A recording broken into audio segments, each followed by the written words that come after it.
Good afternoon, ladies and gentlemen. Can we hear each other? Okay, I see that most of you have your microphones offline. So I would just like to ask you, if you can hear me, please turn on the microphone for now. Okay, so welcome here in the third section. So we're going to start with the third section. So let me warmly welcome you to section number 3. Firstly, please, now, if we hear each other, you can turn off your microphones, which is very important. I will only ask the ones who will present their presentations and articles to turn their microphone on. So please prepare your PowerPoint presentation now and wait until I ask you to present your article. You will be asked to turn on your microphones later when it's your time to present your article. It is very important to know that everyone has to turn on the microphone individually. So I'm not able to turn on your microphone. So please bear that in mind. Don't forget to share your presentation to the audience by clicking on the share button, and please be on time. Your presentation must not exceed 10 minutes. Okay, last but not least, I would kindly ask participants to raise the questions in the meeting chat. There will be open discussion about the articles at the end of each presentation. My name is Veronika Hrdá, by the way, sorry for misunderstanding. I think that we know each other from the emails I send you. So first of all, I would probably like to ask Maksym Dibrova. Are you online? Yeah, I'm here. Hello. Okay, Maksym Dibrova, did you send the pre-recorded presentation? Yeah, I did. Yeah. Okay, so I will share your presentation on the screen, and after the presentation, if there are any questions, I would kindly like to ask you to answer the questions. Do you agree? Yeah, sure. Yeah. All right, so I'm going to share the screen so you can all see the presentation of Maksym Dibrova, which is called The Imperatives for Development of the Grain Market in Ukraine. Okay. So just a moment, please.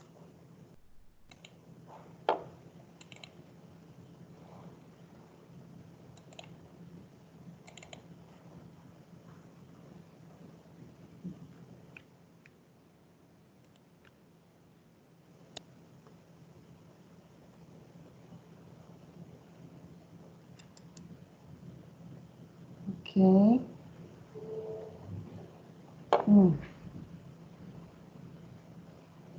Just a moment.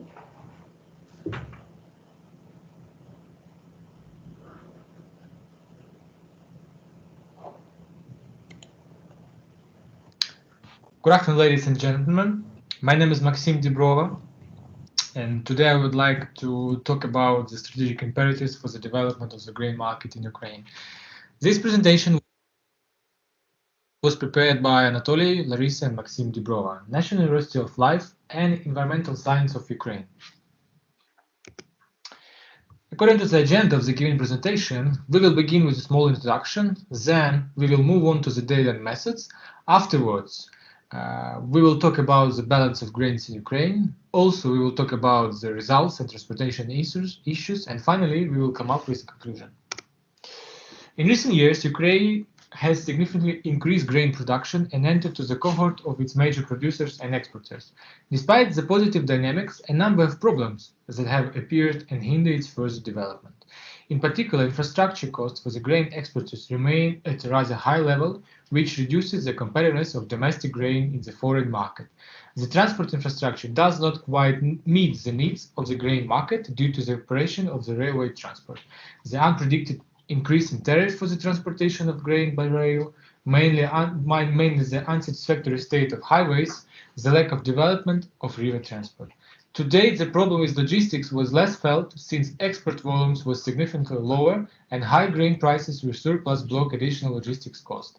However, in the context of lower world prices observed during 2013-2017, the ineffectiveness of transport and logistic infrastructure in the grain market was significantly affected by the incomes of agriculture producers. Practice shows that due to insufficient quality, Ukraine exports mostly cheap feed grain, while it is forced to import meat and dairy products and animal feed. From this point of view, the preservation of such trends shows that our state can remain an appendage of raw materials of developed countries, giving them added value and creating new jobs for them. In this case, without structural changes in the agriculture sector of the domestic economy, in our opinion, it will be quite difficult to solve the problems with poverty, unemployment in countryside, and the revival and development of the rural areas. OECD methodology was used to calculate the level of domestic support for agriculture in this study. The indicator MPC, market price support, is calculated, which determines the monetary value of gross transfers to producers from consumers and taxpayers for the year that arose as a result of state policy measures that create a gap between prices for a certain kind of grain in the domestic and foreign markets. This is a figure which illustrates the market price support for agriculture products. Using the multiple linear regression in given research, we define factors which have big impact on the break-even level of production, wheat. We took an example wheat for all other calculation. Independent variables include the following parameters: harvested area, yield, stocks, import, domestic consumption, export, average cost of implementation, and the level of inflation.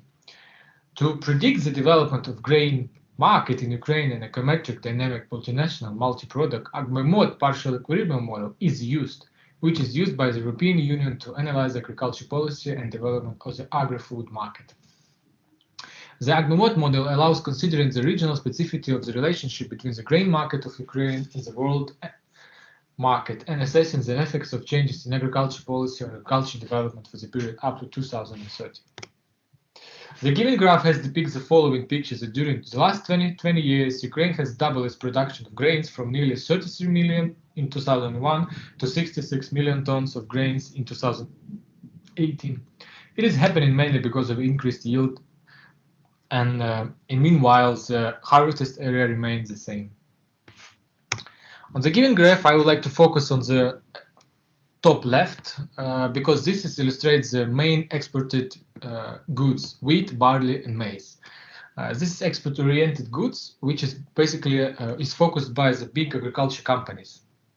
Talking about the top bottom right, this figure illustrates that, for instance, rye and oats is mainly focusing by the small agriculture enterprises, farmers, or households, rather than grain such as wheat, barley, and corn is mainly focused by the big agriculture companies.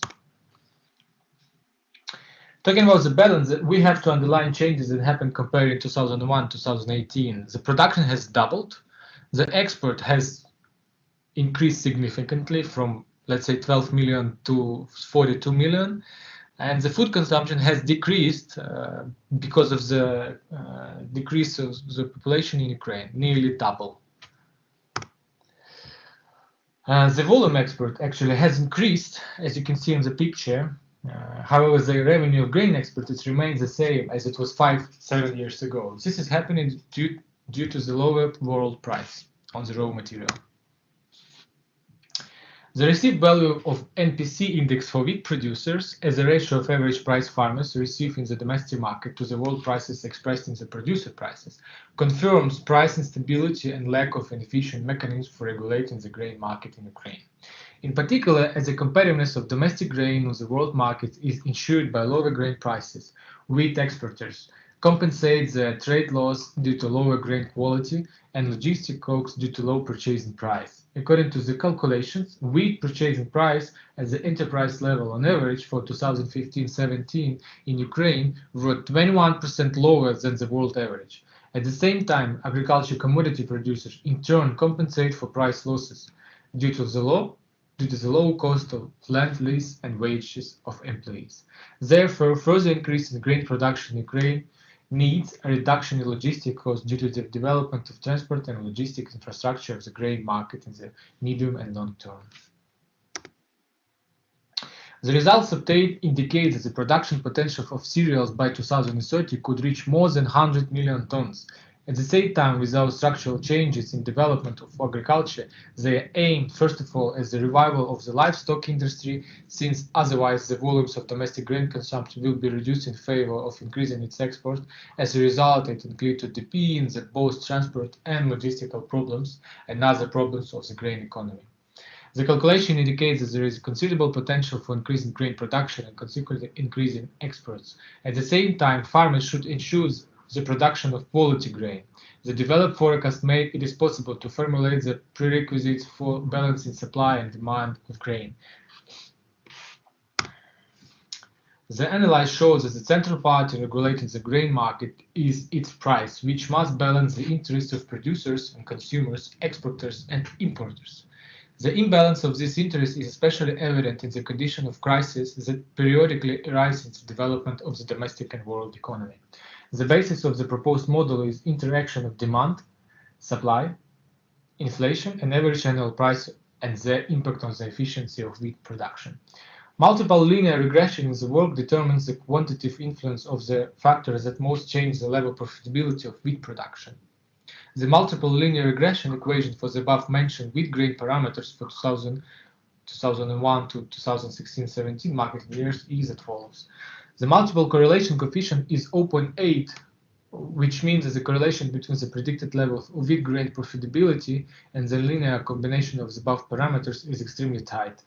The statistical significance of the result is confirmed by a high coefficient of determination of R2, which equals to 0.7, and implies that the regression accounts for 77.7% of the variance in the value of the average annual domestic grain price. According to the figure 7, it should be mentioned that in Ukraine, the crude transportation is railway compared to the other countries. And unfortunately, a small part of it is the grain by the river, which is transported by the river. The table 3 illustrates that the following results: Ukraine has to improve and to become more competitive in the global market because of the transportation to the port, and the transshipment is still expensive compared to the other countries. Looking at this figure, we could say that the Ukraine has done a pretty good job just comparing 2010-2007, because the prices in field elevator port and port has decreased. However, as you can see on the graph, year 2017, we're still more expensive than Germany and France. Talking about the infrastructure cost for the grain exports, in recent years, and the export orientation of the Ukraine grain market in general, port grain terminals have become the key subject of transport and logistics system. This analysis shows that the transport infrastructure does not meet the needs of the domestic market due to the operation of the railway transport, the unsatisfactory condition of individual section of connecting roads of the regions with the Black Sea ports, and developed river transport. This can be accompanied by high tariffs for the transportation. In particular, the level of cost for agricultural logistics in Ukraine far exceeds the relevant indicators in the developed countries exporting grain. In particular, calculation of infrastructure costs for the export of grain from Ukraine amounting to about 600 hryvnias, which is basically about 25 bucks, or about 50% of all costs. So, conclusion. Over the last few years, Ukraine has seen a tendency to increase the basic parameters of grain production, mainly due to increased yields. However, due to uneven development and imbalance of supply for individual crops, in particular, as wheat and corn production increased, the supply of barley, rye, and oats decreased. These trends are primarily related to the market situation, which caused farmers to grow more profitable crops. The value of the indicator, nominal factor of protection of the producer of wheat in Ukraine, also confirms price instability and insufficient effectiveness of the mechanism of regulation of the grain market in Ukraine. The quantitative influence of supply and demand factors of grain production in Ukraine has been determined using the developed econometric model. The results show that the inflation rate, the average annual price, the volume of domestic consumption, and the volume of export have significant positive correlation with the level of profitability and production. According to the results of comprehensive analysis of the current state of the transport infrastructure, it was found that it does not meet the needs of the internal grain market due to the unsatisfactory condition of the roads, railways, and the underdeveloped river transport. Restraining factors for the grain exports and are domestic transportation and logistic infrastructure, which operates with low efficiency of grain processing and transportation. In particular, the cost of grain logistics from a producer in Ukraine to ports and Black Sea is approximately 40% higher than the cost of similar costs in France and Germany, and 30% higher than in the US. In a market economy, the regulation of grain production should be driven primarily by the balance of supply and demand. Based on projections, gross yields of cereals and legumes by 2030 could potentially exceed 100 million tons. At the same time, without structural changes in the development of agriculture aimed at reviving the livestock industry, grain consumption will decrease in favor of its export. As a result, it can lead to deepening of both transport and logistics and other problems for the grain economy related to environmental factors, including natural and climate conditions. Thank you for your attention.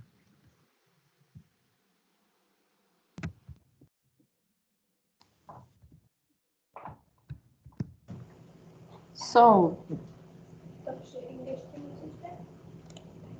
okay, thank you very much, Maksym, for your presentation. It was very interesting. Now, I would like to ask, or I would like to see whether there are any questions for Maksym so that he can react to them. Let me see. Okay, so there are no questions yet, but anyway, Maksym, if you are online, maybe I would like to ask you something about your article, mostly connected with your own opinion. In Slovakia, there is a question arising around the subsidies from the government as for agriculture.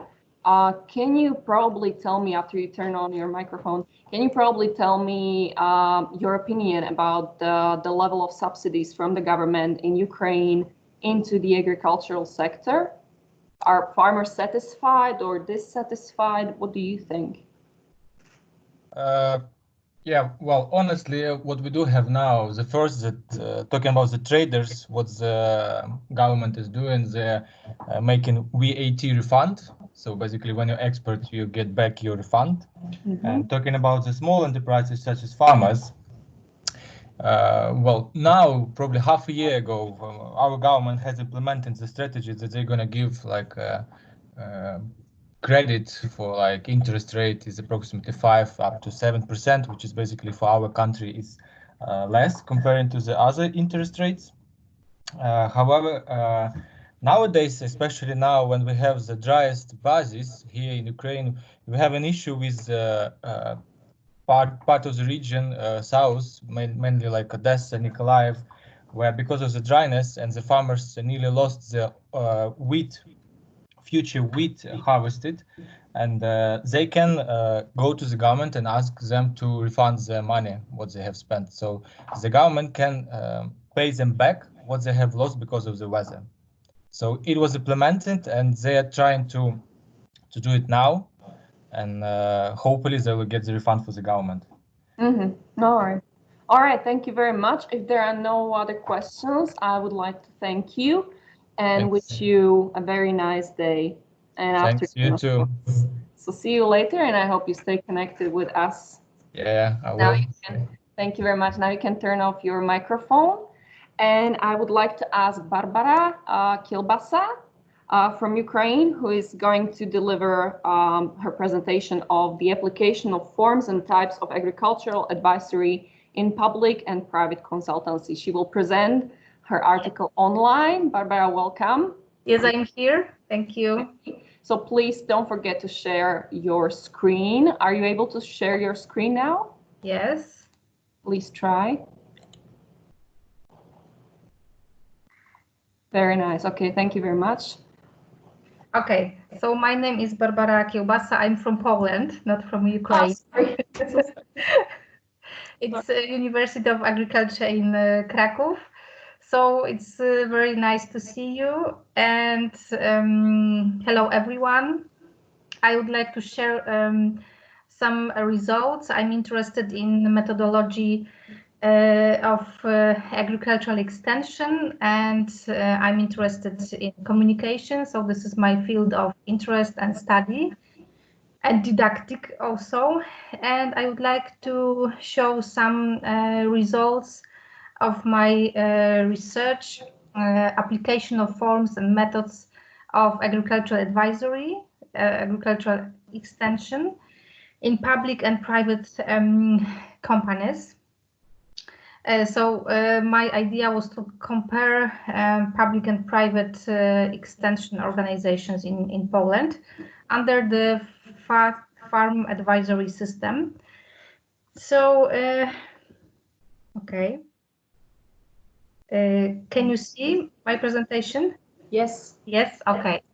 So the main goal was to compare applied forms and methods of agricultural consultancy in public and private units in Poland, and also indicate the most important or needed directions in consulting organizations that should be strengthened because they are needed and very important for the clients in Poland, of course. Methodology, that was the research conducted among 16 public advisory units and almost 150 private consulting companies in Poland that have accreditation, so they are accredited. They have permission from Ministry of Agriculture in Poland. So they operate under the farm advisory system of European Union. The form, it was online survey with a structured questionnaire, 20 questions, closed, mainly closed, but there were semi-open and open questions too. And before I show the results, I would like to familiarize you with some information about farm advisory system in Poland. So, as I said, we have 16 public advisory organizations and 146 private. So we have public and private accredited consulting companies. But 13 agreed to take part in my research, 13 public organizations. They replied, and only 52 private accredited companies agreed to take part in my research. So what about advisors? We have different groups of accredited advisors, as in every European Union country. We have more than 3,000 agricultural advisors, more than 2,000 agri-environmental specialists, and there are also nature and forest experts. We call them nature and forest experts. Range of the problems was methodology, forms and methods used in the process of problem solving of the clients, and types of agricultural extension or consultancy. I distinguished 6 types of advisory or consultancy, 6 the most important areas of farm management. They are connected with plant production, animal husbandry, machinery, organizational and economic issues, marketing, and environmental issues. So, some results. I would like to show 2 figures, the most important, and to share the results. So here we can see forms of consultancy applied in the surveyed units. The blue one is public, and the green one is private advisory companies. So, of course, we can use three forms of consultancy, three forms of communication. We have individual advisory, group advisory, mass advisory, or mass communication. And we can see that the most important, common or popular, let's say, is individual advisory. But it's more popular in private organizations because they are focused on individual farmer or client, and they try to help him to solve some specific problems. And public organizations organize also group advisory, trainings. They organize study trips. So they use this form and these forms, and they are less popular in private companies because they are focused on individual client. And the next one, I mentioned types of advisory, 6 types, the most important types of advisory. So we have plant consultancy, plant production, animal husbandry, agricultural technology, machinery. Here we have, we can say, farm management, organizational and economic consultancy, marketing consultancy, and environmental protection issues. And also public units are in blue, and private companies, advisory companies, are in green. We can see some similarities, but also some differences. So let's focus on similarities.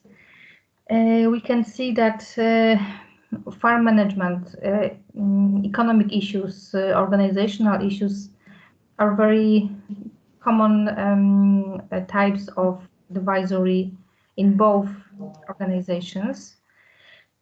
So public and private companies offer services connected with this type. What about differences? We can see that private companies offer and solve problems of the clients connected with machinery. So they help them to, for example, to choose the best machinery, harvester or tractor. And in public units, and production consultancy is also very popular. So they serve a lot of individual trainings connected with these issues. Some conclusions, some general conclusions. We can see that applied forms and methods of consultancy are similar in public and private sector, and they are of the same importance, I can say. But individual advisory still plays the most important role in both organizations. So this is the most important part, and advisors should have some skills like providing a discussion, organize meetings or persuasion, problem-solving methods with individual client. So individual advisory requires some specific skills of advisors. And what about directions of advisory in Poland? I can highlight 2 directions. Organizational and economic consultancy should be strengthened. Farm management, because it's a very broad issue, and also technological advisory. There is still the need of technological advisory. Farmers would like to buy new machinery, to rent it or to choose the best one. So thank you for your attention. And if you have any question, I'm here, so you can ask. Thank you. Thank you very much, Barbara. Thank you very much for your presentation. It was very interesting. First of all, let me apologize for the misleading information that you're from Ukraine. You're from Poland, and I apologize for that. That's so, okay. Yes, thank you very much. Sorry. Thank you. So there's one question for you from Zuzana Kapsdorferova. Do you think that private sector offers same quality of consultancy as the state advisors? No, I think it's not the same quality, but I didn't analyze the quality of services. I analyzed only frequency and the types. So I didn't check quality. That was not the field of your study. Yes. Yeah. All right, I understand. But so that's quantity, not quality. But I think the quality is also very important. But it needs some special tools to analyze the quality, because quantity, it's very easy to check. So I've done this part of the research, but what about quality? I think it needs a special tool to analyze it. Maybe it's a good idea for you for a new article. To extend the research. Exactly. Thank you very much. I have another question, if I can ask you. I would like to know if there are any competitions for the farmers in Poland, such as the Farmer of the Year or something connected with it, that would probably motivate the farmers to make progress and to maybe be more innovative or maybe to improve themselves. Is there such a thing? You mean competition? Yes. Yes, we have different types of competition. So as you said, Farmer of the Year. So this kind of competition is very popular. And also competition between farmers, dairy farms, for example, or farmers that have cattle. Yeah. So they compete. And of course, Farmer of the Year, so like general title, let's say. All right. So thank you very much, Barbara. If there are no more questions, I would just like to thank you and ask you to turn off your microphone for now. Thank you. And I hope you stay with us. Yes. Have a nice afternoon. Bye-bye. All right, so we can continue with Olga Karpova, who is online, and I can see her. So Olga, you're going to present your article online. The name of the article is Providing of Export Potential for Agricultural Organization. Please share your presentation with us, and the floor is yours. Are you able to share your screen? Okay, I'll try. Okay.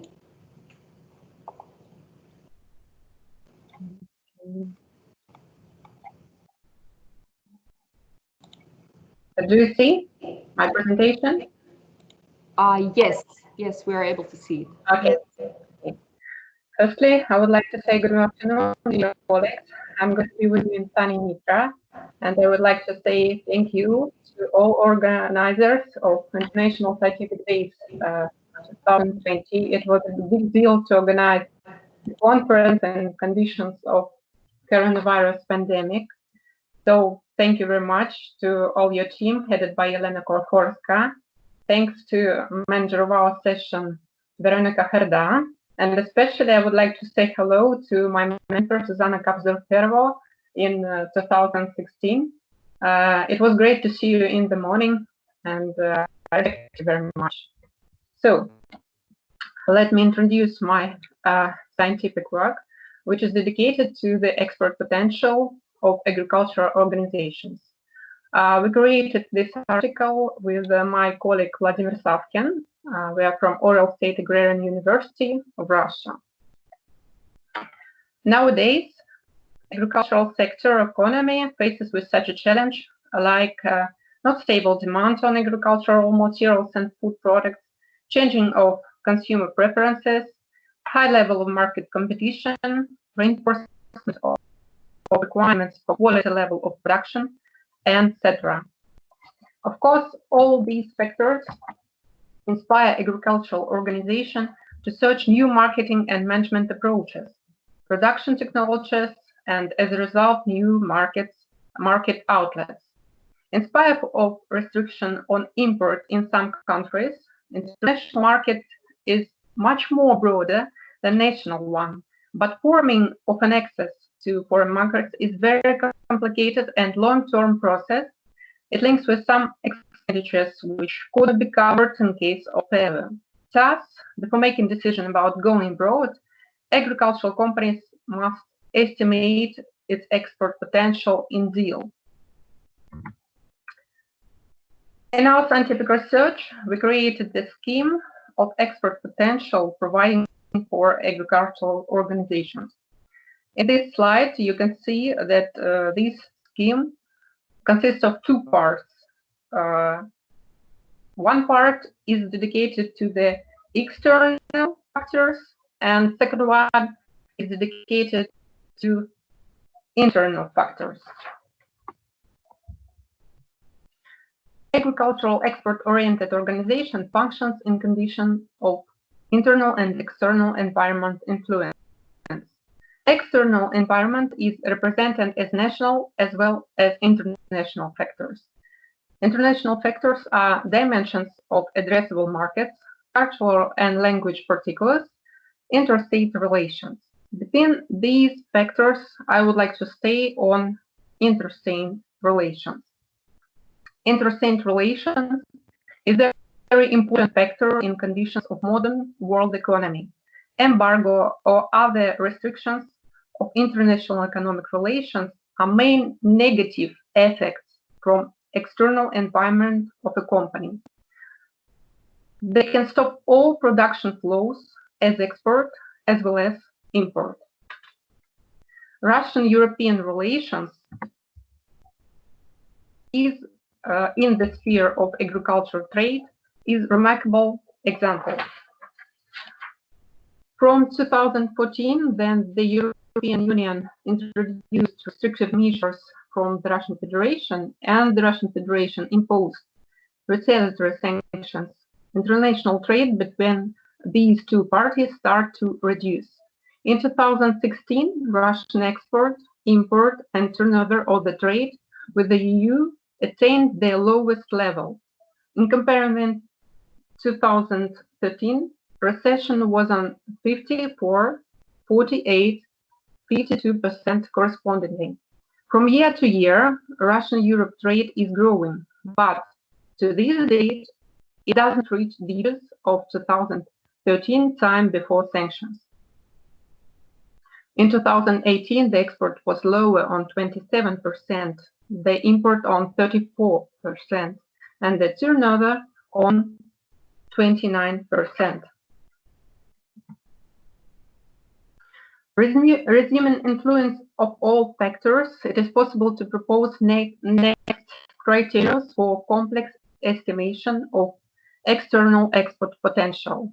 So you can see international factors, world market share organization, fullness of consideration of national particularities, presence or absence of international contracts, and national one, dimension of governmental support, presence of branch mass communications, providing of the food security, presence or absence of marketing infrastructure.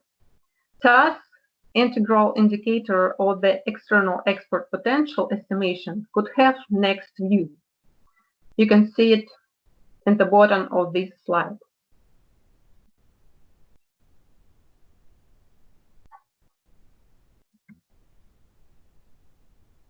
Internal environment of organization are forming under section of next factors: production, marketing, economic, innovative.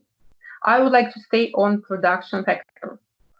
Production factors consist of resources, possibilities of a company, labor, land, capital, entrepreneurship, information, climate are main factors of production.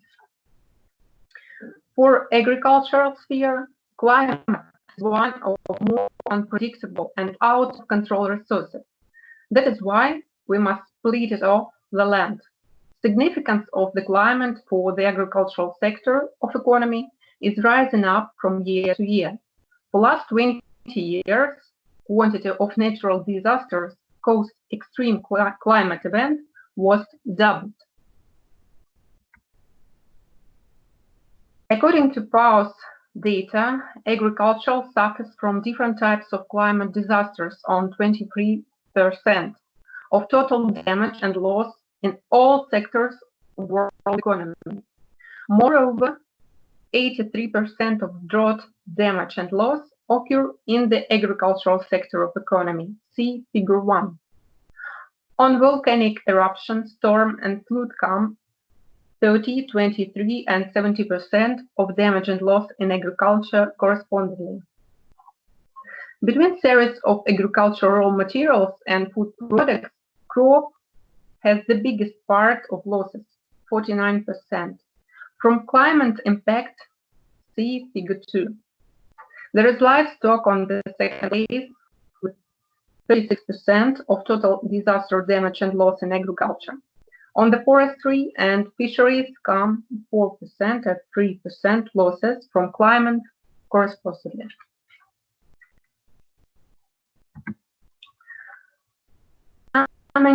Influence of all internal factors, we propose next criteria of complex estimation of internal export potential. You can see correlation of production program to production capacity of an organization, return on equity and return on assets. In the process of estimation, these two indicators can be used alternatively. Market share and consumer satisfaction, net profit, patents and know-how. So, integral indicator or the internal export potential estimation will have next view. You can see it in the bottom of this slide. In conclusion, it is possible to say that providing of export potential for agricultural organization is complex mechanism which includes influence of external and internal environment of development.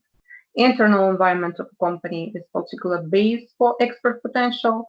External environment forming inside the local export potential of whole agro-industrial complex under government strategy of export potential support represents sphere where export potential is forming, growing, and realizing.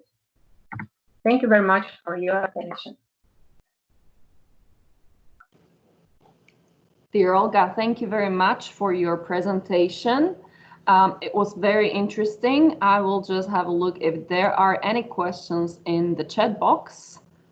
Unfortunately, I don't see any questions, so maybe your email address was stated in your article, so maybe I will ask all the participants if they have additional questions for Olga, please write to her email address. I believe that she will be very willing to answer these. Okay, thank you very much. Thank you very much. Okay, I hope you stay with us and have a nice afternoon. Thank you. Thank you very much. I would like to ask you to turn off your microphone. All right, good. Now we will continue with the pre-recorded presentation of Veronika Mihalova. Veronika, I don't know if you are online.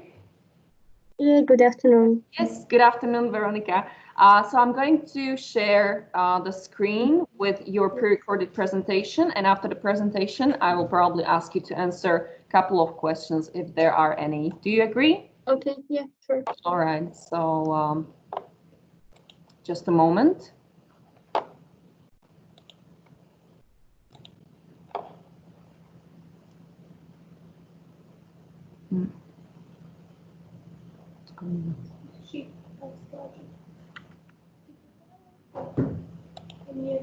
Okay.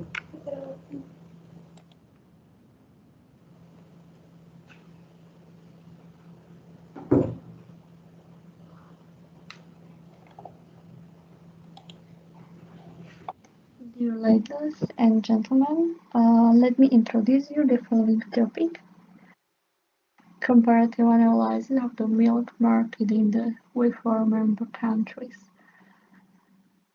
The European Union is the most important milk producer in the world and is connected with the dynamic world market. Each EU member state is involved in the production of milk in the European Union. EU milk production was regulated by the CAP through a milk quota system. After the abolition of milk quotas, farmers can better focus on market opportunities, and competitiveness of the EU dairy sector has increased. There are some info about data. This article presents data from publicly available online sources, such as Research Institute of Agriculture and Food Economics, Eurostat, Fawstat, and the European Commission. The investigated commodity in paper is cow's milk, because milk is a agricultural commodity and dairy products have a significant share of the food market of each EU country. The main method is comparison method. This paper compares the values of variables like milk production, milk consumption, milk prices. For comparison in the paper chosen EU countries, the Visegrad there is a table. The table contains information about the area and population in the 4 countries. And there are 2 formulas. And the first formula is for indexes, and the second one is for let me move. Table 2 shows differences in production of cow's milk and milk products per capita between the 4 countries. Slovakia has the lowest cow's milk production among the 4 countries, but at the beginning of the analyzed period it was Hungary. We can see numbers in the year 2004. It was Hungary with the lowest milk production, and in 2018 it was Slovakia. Poland and the Czech Republic achieved higher production than Slovakia. Of course, cow's milk production depends on factors such as cattle stocks in each country, as well as the level of agriculture and the climatic conditions.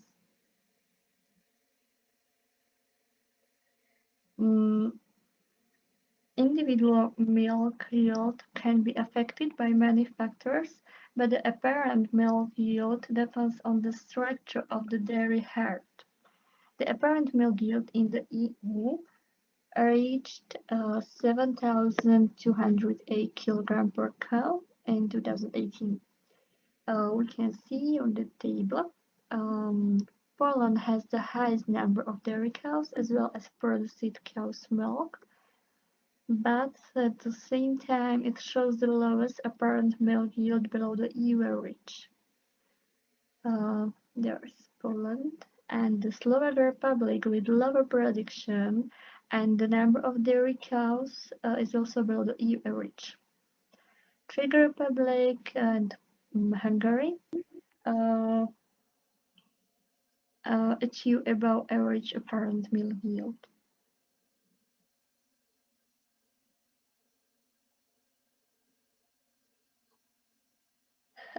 There is a figure with values of milk consumption.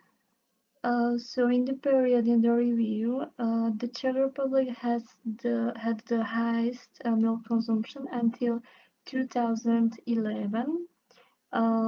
Since 2011, it was Poland, because Poland is gray, Czech Republic is blue. Slovakia has the lowest milk consumption among the V4 countries and has a persistent problem that it's well below the OECD recommended dose in consumption of milk and dairy products. Generally, Western EU countries have higher milk consumption and their average life expectancy is 4 years longer, which may be related to milk consumption.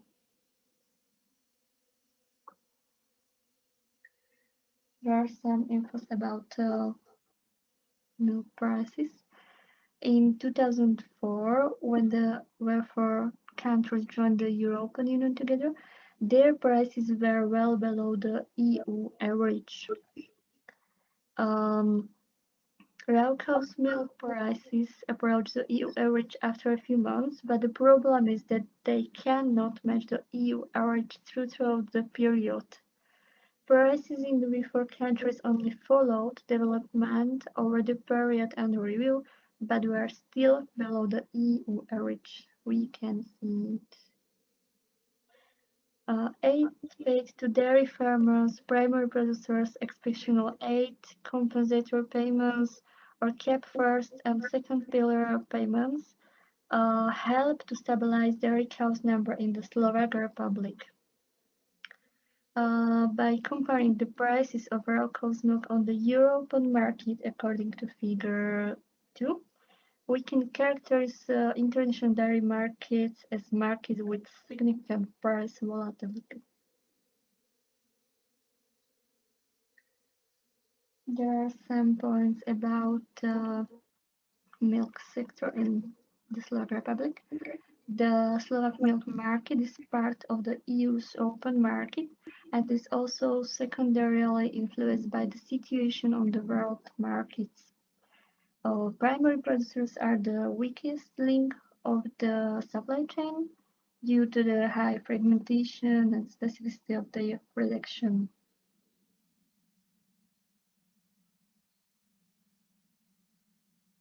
Table 4 shows number of dairy cows.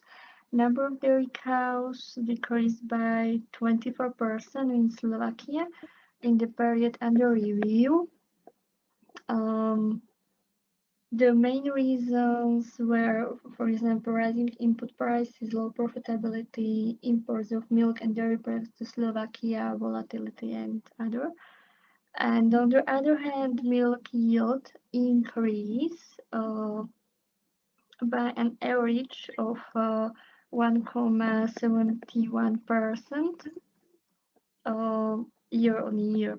Aspects of increasing are, for example, improving animal husbandry conditions or innovation in technology. Milk production has a downward trend in Slovakia.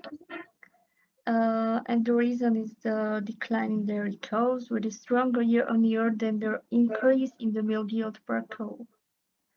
Too many dairy products are imported to Slovakia and they compete with Slovak products in price.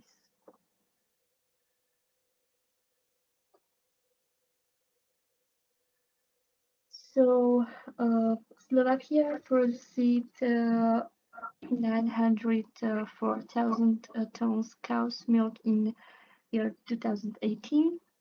More than 90% of all cow's milk produced on a farm in Slovakia was collected, delivered to dairies. When we compare production of cow's milk, Slovakia has the lowest cow's milk production among the V4 countries, and Poland has the highest production. The same situation is with milk consumption. Slovakia has the lowest milk consumption per capita, and the highest consumption was in Poland. When it compared to the apparent milk yield, Czech Republic and Hungary were above the EU average, and Slovakia and Poland were below the EU average. And the prices of raw cow's milk were still below the EU average in each V4 country. over the period under review and the slow development of EU average price. These low milk prices in connection with the high costs of Slovak farmers affected that they produce at a loss, and without financial support they would all shut down. Slovakia has also problem with production because production has a downward trend, fell by 11% in this period under review.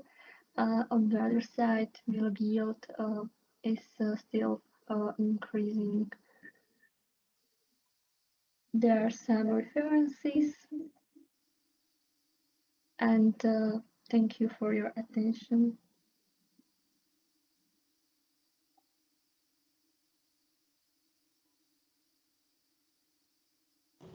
So Veronika, thank you very much for your article, for the presentation. I will just stop sharing the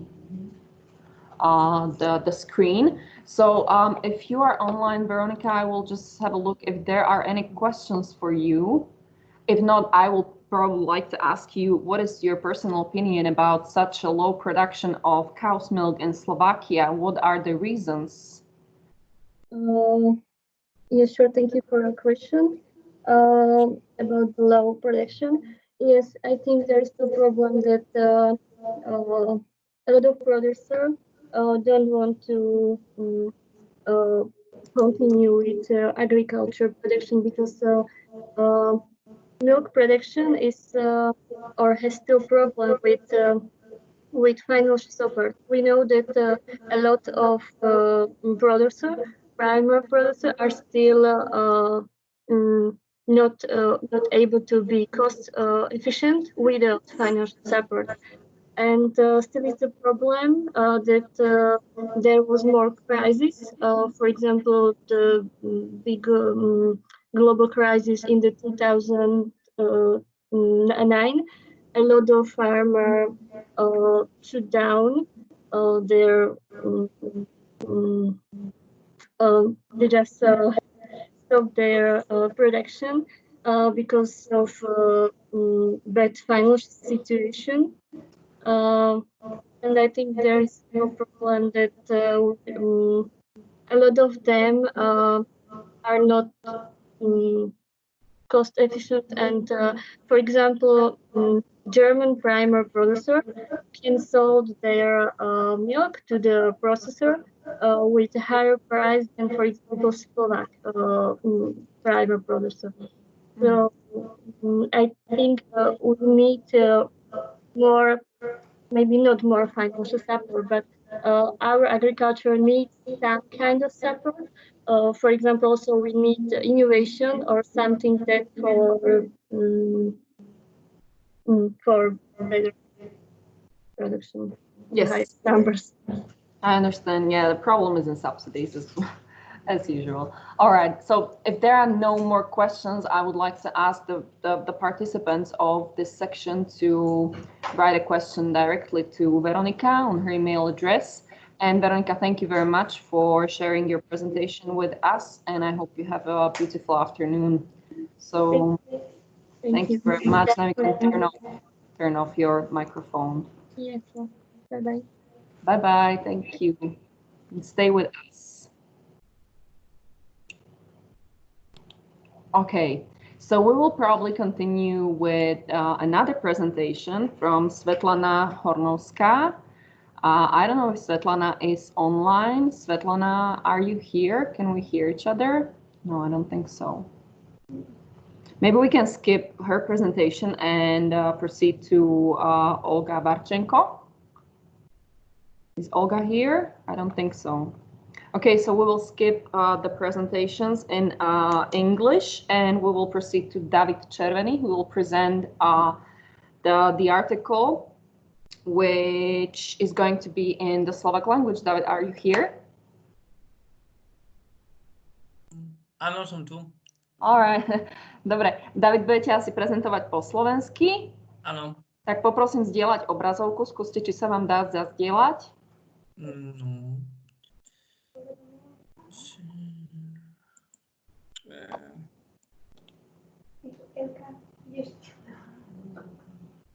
Áno, ďakujeme pekne. Áno, vidíme.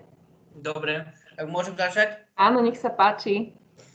Dobre, takže dobrý deň, volám sa David Červený. Som študentom doktoránskeho štúdia v 2. ročníku na Slovenskej poľnohospodárskej univerzite v Nitre na Fakulte ekonomiky manažmentu, konkrétne na katedre ekonomiky. Liečivé rastliny, teda názov článku je Pestovanie liečivých rastlín na Slovensku a v Českej republike. Liečivé rastliny majú nezastupiteľné miesto pri striedaní plodín v osobných postupoch oboch krajín. Zdrojom údajov k článku pre Slovensko bol teda štatistický úrad Slovenskej republiky. Zdrojom údajov pre Českú republiku bola situačná výhľadová správa, ktorú vydáva Ministerstvo pôdohospodárstva Českej republiky. Sledovaným obdobím boli roky 2000 až 2018. V tomto článku porovnávame pestovanie liečivých rastlín v Slovenskej a Českej republike. Používame dostupné údaje, ktoré zahŕňajú zberovú plochu, úrodu, úrodnosť, poľnohospodársku a ornú pôdu. Údaje o iných faktoroch, ktoré by mohli ovplyvniť pestovanie liečivých rastlín, v súčasnosti nie sú k dispozícii. Cieľom článku je identifikovať faktory, ktoré ovplyvňujú pestovanie liečivých rastlín pomocou Pearsonhovho korelačného koeficientu, určiť mieru ich determinácie. Intenzita lineárnej závislosti môže byť stanovená z absolútnej hodnoty koeficientu. Koeficient nadobúda hodnoty od -1 po 1. Čím bližšie je absolútna hodnota korelačného koeficientu k 1, tým silnejšia závislosť. Jeho výpočet je založený na kovariancii. Porovnanie pestovania liečivých rastlín na Slovensku a v Českej republike sa uskutočnilo Menvitnýho testom. Táto metóda bola vybraná, pretože dve nezávislé vzorky nemali normálne rozdelenie a zahŕňali iba malý počet pozorovaní. Menvitnýho test je neparametrická metóda. Neparametrická metóda na porovnanie dvoch nezávislých vzoriek je založená na radoch údajov a je založená na výpočte dvoch štatistík. Nulová hypotéza testu nenaznačuje žiadny rozdiel medzi porovnávanými skupinami. Alternatívna hypotéza naznačuje významné rozdiely medzi porovnávanými skupinami. Test sa uskutočnil pomocou softvéru SAS a rozhodnutie o teste sa uskutočnilo porovnaním P-hodnoty s hladinou významnosti. V prípade, že je P-hodnota menšia ako hladina významnosti, mala by sa akceptovať alternatívna hypotéza. Ak je P-hodnota vyššia ako hladina významnosti, akceptujeme nulovú hypotézu. Pokiaľ ide o vývoj zberových ploch na Slovensku a v Českej republike, môžeme vidieť odlišný trend. Na Slovensku je tento trend pozitívny. Priemerná zberová plocha liečivých rastlín na Slovensku bolo v sledovanom období 1250 hektárov. Najväčšie zberové plochy na Slovensku sú v Prešovskom, Žilinskom a Košickom kraji kvôli vhodným pôdnym a klimatickým podmienkam. Popri týchto faktoroch na naraste zberových ploch podielali aj pridelené dotácie a odbyt. Situácia v Českej republike je odlišná. Pokiaľ v roku 2004 zberové plochy boli niekde na úrovni 5600 hektárov, tak už v roku 2016 boli na úrovni len približne 2600 hektárov. Liečivé rastliny majú v oboch krajinách pomerne malý podiel na celkovej rozlohe ornej pôdy, avšak na Slovensku tento podiel exponenciálne rastie, zatiaľ čo v Českej republike je stabilný s relatívne malým rastúcim tempom. Vývoj úrody liečivých rastlín na Slovensku má rastúci a skokovitý charakter. V Českej republike sme zaznamenali nárast úrody liečivých rastlín takmer počas celého obdobia. Trendy úrody sú podobné trendom v zberových plochách. Celková úroda na Slovensku rastie rýchlejšie ako v Českej republike. Ak bude tento trend pokračovať, bude pravdepodobne úroda liečivých rastlín vyššia v Slovenskej republike. Na obrázku 3 môžeme vidieť porovnanie úrodnosti liečivých rastlín na Slovensku a v Českej republike. Môžeme vidieť, že v Českej republike je priemerná úrodnosť na úrovni 0,82 tony na hektár, zatiaľ čo na Slovensku je táto priemerná úrodnosť na úrovni 1,77 tón na hektár. Výnosy na hektár sú stabilné s mierne rastúcim trendom na Slovensku. To znamená, že výrazne rastúci trend v úrode liečivých rastlín na Slovensku je spôsobený nielen zväčšovaním plochy, ale aj zväčšovaním výnosov na hektár. Výnosy na hektár na Slovensku a v Českej republike sú porovnávané aj na obrázku 4. Môžeme vidieť teda, že výnos na hektár je väčší na Slovensku ako v Českej republike, avšak je tu aj vyššia variabilita. V Českej republike môžeme vidieť nižšiu variabilitu, to je rozdiel medzi maximálnym a minimálnym výnosom. Preto môžeme konštatovať, že produkcia v Českej republike je stabilnejšia. Obe rozdelenia hodnôt sa blížia k normálnemu rozdeleniu, ale podľa testu normality sa významne líšia od normálneho rozdelenia. Na štatistické porovnanie sme preto použili neparametrický non-Whitneyho test. Podľa výsledkov testov hodnota P sa rovná 0,13 desatisícin, čo naznačuje odmietnutie nulovej hypotézy. Možno konštatovať významný rozdiel medzi výnosmi na Slovensku a v Českej republike. Je to teda tiež dôkaz, že výnosy na Slovensku sú vyššie ako v Českej republike. Tento rozdiel môže spočívať v týchto dôvodoch. Poprvé, na Slovensku je vyššia efektívnosť pestovania liečivých rastlín v porovnaní s Českou republikou a po druhé, rozdiel v druhoch pestovaných rastlín, pretože na Slovensku sú pravdepodobne pestované liečivé rastliny s vyšším výnosom na hektár ako v Českej republike. Identifikácia hlavných faktorov tohto rozdielu by mohla byť témou na ďalší výskum. Tabuľka 1 ukazuje porovnanie korelačných koeficientov, ktoré merajú vzťah medzi výnosmi a inými faktormi, ktoré ovplyvňujú pestovanie liečivých rastlín medzi Českou a Slovenskou republikou. Významné korelácie sú korelácie s hodnotou P menšou ako 0,05. Ako sa očakávalo, je možné vidieť silný vzťah medzi plochou a celkovými výnosmi v oboch krajinách. Tento vzťah je v Českej republike silnejší, čo znamená, že vyššie celkové výnosy na Slovensku sú spôsobené skôr zvýšenou efektívnosťou, zvýšenou úrodou na hektár, než zväčšením plochy. Môžeme sledovať aj výrazne negatívny vzťah na Slovensku medzi celkovými výnosmi a poľnohospodárskou a ornou pôdou. Pestovanie liečivých rastlín je aktuálna téma s rastúcim významom. Zberové plochy liečivých rastlín v Českej republike sú počas celého obdobia vyššie ako na Slovensku. Výnos, teda celková úroda má na Slovensku rastúci a skokovitý charakter. Úrodnosť liečivých rastlín je v Českej republike síce menšia, ale stabilnejšia. Pomocou Personovho korelačného koeficientu sme skúmali existenciu vzťahov medzi výnosmi a inými faktormi, ktoré ovplyvňujú pestovanie liečivých rastlín v oboch krajinách. Medzi faktory, ktoré ovplyvňujú pestovanie liečivých rastlín, môžeme zaradiť aj dotácie alebo výkupné ceny, avšak informácie o týchto údajoch v súčasnosti nie sú k dispozícii. Zistili sme, že existuje silný vzťah medzi plochou a celkovými výnosmi. Tento vzťah je v Českej republike silnejší, čo znamená, že vyššie výnosy na Slovensku sú spôsobené skôr zvýšenou efektívnosťou ako nárastom plochy.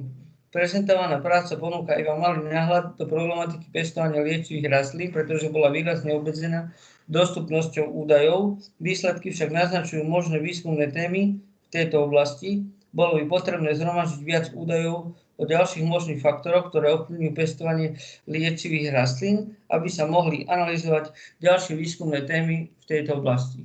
Ďakujem za pozornosť. A ďakujeme veľmi pekne, David, za prezentáciu.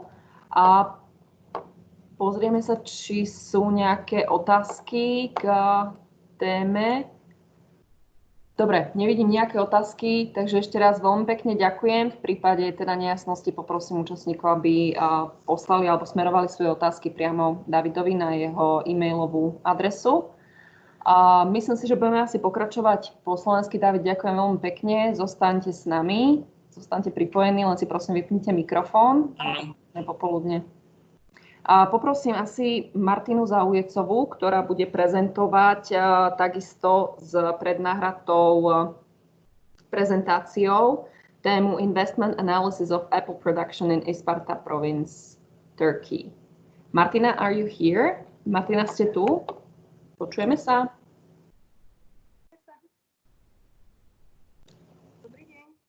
Dobrý deň, áno, počujeme sa. V poriadku, tak zostanete prosím vás pripojená. Budem zdieľať vašu nahratú prezentáciu, ak súhlasíte, a po prezentácii by sme prestúpili k diskusii. Môže byť? Môže byť, súhlasím. Ďakujem veľmi pekne. Tak idem zozdieľať obrazovku.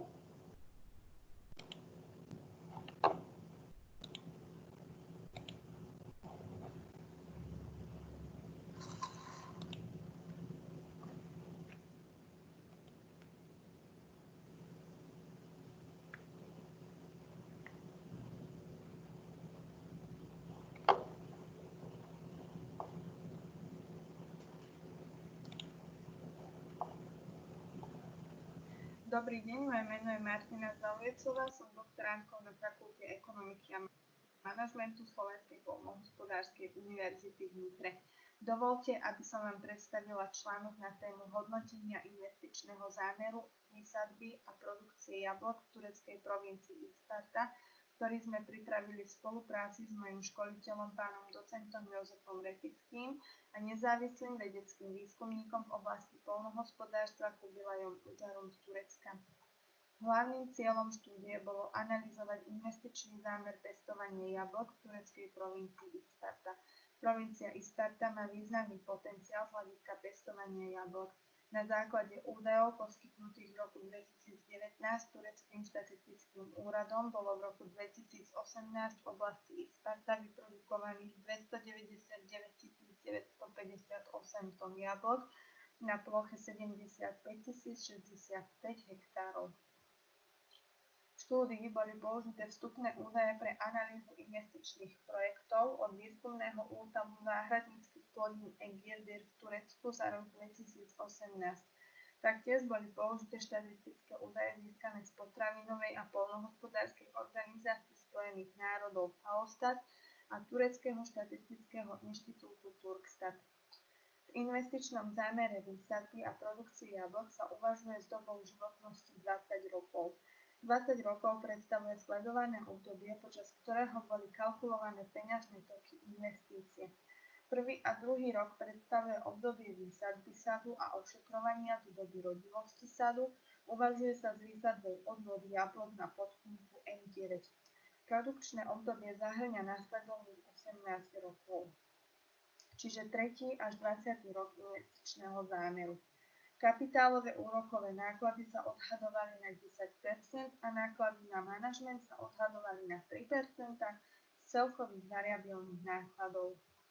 Investičné zámery boli hodnotené na základe kritérií čistá súčasná hodnota NPV, ukazovateľ pomeru diskontovaných príjmov a diskontovaných výdajov BCR a vnútorné výnosové percento IRR. Z hľadiska investora je projekt akceptovateľný, ak NPV dosiahne kladnú čistú súčasnú hodnotu, pretože suma peňažných výdajov za dobu životnosti zriaďovanej investície musí zabezpečiť úhradu vynaložených peňažných prostriedkov, zabezpečiť požadovanú mieru výnosu, vyjadrenú diskontnou sadzbou a mala by zvýšiť peňažný tok a tak prispieť k zvýšeniu trhovej hodnoty daného podnikateľského subjektu. Samozrejme, v prípade viacerých vzájomne sa vylučujúcich projektov uprednostňujeme projekt s vyššou hodnotou NPV. BCR je tiež maximalizačné kritérium. Prijateľný je ten investičný zámer, ktorého BCR je vyššie ako 1. Podobne ako pri predošlých dvoch ukazovateľoch, aj IRR je maximalizačné kritérium. Hodný je každý projekt, ktorého IRR je vyššie ako uvažovaná diskontná sadzba. Na sledovanie citlivosti týchto kritérií na zmenu vstupných parametrov bola použitá senzitívna analýza. V štúdii sa pri analýze uvažovalo z 3 scenárií na základe 3 rôznych diskontných sadzieb 12, 10 a 8%. Investičné náklady zahŕňujú všetky náklady do doby rodivosti sadu, ako je príprava pôdy a výsadba, pestovanie sadu do doby rodivosti, zavlažovanie, údržba a podobne. Investičné náklady na výsadbu sadu s produkciou jablok predstavovali prvý rok približne $24 063 na hektár a druhý rok $5 783 na hektár. Ročné náklady kalkulované na produkčné obdobie medzi 3. a 20. rokom investície sú približne $12 992 na hektár. Variabilné náklady predstavujú okolo 78% celkových nákladov. Pracovné náklady predstavovali 17,67%, hnojiva 17,19%, pesticídy 16,63%, zber plus marketing 15,30% celkových nákladov. Priemerná ročná produkcia je 40 tón na hektár, predajná cena jablok je stanovená na $470 za tonu. Príjem z produkcie jablok predstavuje teda $188 000 pripadajúcich na 1 hektár. Ako bolo spomenuté, prvý a druhý rok predstavuje obdobie výsadby sadu a ošetrovania do doby rodivosti sadu. Obdobie rodivosti sadu predstavuje zvyšných 18 rokov sledovaného obdobia. V prvom a druhom roku investície neexistuje žiadny príjem, cashflow je záporný. V prvom roku minus $24 063 na hektár a v druhom roku minus $5 783 na hektár. Pri výpočte cieľových kritérií NPV, IRR a BCR boli zvolené 3 scenáre odlišujúce sa zvolenou diskontnou sadzbou 12, 10 a 8%. Zistilo sa, že pri 12% diskontnej sadzbe je NPV $7 469, čiže investícia do projektu predstavuje o $7 469 viac v súčasnej hodnote ako investovanie do kapitálového trhu pri diskontnej sadzbe 12%. Pomer diskontovaných príjmov a diskontovaných výdajov je 1,61. Pri 10% je NPV $12 709, BCR 1,78 a pri 8% diskontnej sadzbe je NPV $19 424 a BCR 1,88. IRR predstavuje zhruba 16%, čo možno interpretovať následovne. Výnosy z kapitálu vloženého do investície sú 16%, čo predstavuje lepšie zhodnotenie, ako keby sme zhodnocovali peňažné prostriedky na kapitálovom trhu pri sadzbe 10%. Prezentované výsledky vychádzajú z určitých predpokladov, ktoré sú reprezentované deterministickými parametrami na základe najlepších odhadov. Je však užitočné a potrebné preskúmať pomocou senzitívnej analýzy, ako zmeny jednotlivých parametrov ovplyvňujú výsledné kritéria. Sledoval sa vplyv zvýšenia nákladov o 3% a 5%. Pri 3% náraste nákladov sa NPV pohybovalo pri uvažovanej diskontnej sadzbe medzi $4 434 a $15 475, BCR medzi 1,46 a 1,81 a IRR predstavovalo 14,38%. Pri 5% náraste nákladov sa NPV pohybovalo medzi $2410 a $12 843, BCR medzi 1,36 a 1,69, IRR predstavovalo 13,28%. Turecko poskytuje vhodné geografické podmienky pre pestovanie ovocia. Produkcia jablok tvorí významnú zložku zisku subjektov podnikajúcich v oblasti poľnohospodárstva. Hlavnými nákladmi na produkciu jablok sú mzdové náklady, náklady na pesticídy, hnojiva, náklady na zber, prípadne marketing. Hodnotiace kritéria čistá súčasná hodnota, vnútorné výnosové percento a pomer diskontovaných príjmov a výdajov preukázali ekonomickú efektívnosť investície. Čistá súčasná hodnota bola pri všetkých uvažovaných diskontných sadzbách kladná, vnútorné výnosové percento predstavovalo 16% a pomer diskontovaných príjmov a výdajov bol vyšší ako 1. Pri zohľadnení všetkých podmienok bol investičný zámer pestovania jablok efektívny. Na zlepšovanie ekonomických výsledkov v produkcii jablok v Turecku odporúčame uprednostňovať najmä vhodné druhy jabloní, lepšiu informovanosť farmárov v oblasti manažmentu výživy a ochrany sadov, zvyšovať podiel plôch so zavlažovaním, poľnohospodári by mali byť lepšie informovaní o zmluvnom systéme a taktiež o možnom poistení plodín. Bolo by vhodné zriadiť odbytové spoločnosti na sprostredkovanie predaja a zlepšiť možnosti získania úverových prostriedkov pri súčasnom znížení úrokov z poskytnutých úverov. Ďakujem vám za pozornosť.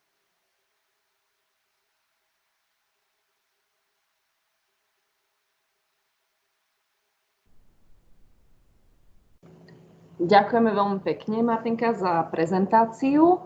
A v prípade, že sú nejaké otázky, nie sú žiadne otázky, takže ja ďakujem veľmi pekne a poprosím účastníkov, ak by mali nejaké doplňujúce otázky pre Martinu Zaujecovú a spoluautorov článku, ktorý bol práve odprezentovaný, aby položili otázky na mailovú adresu. Martinka, ďakujem veľmi pekne a prajem príjemný zvyšok dňa. Dúfam, že s nami zostanete. Dovidenia, pekné popoludne.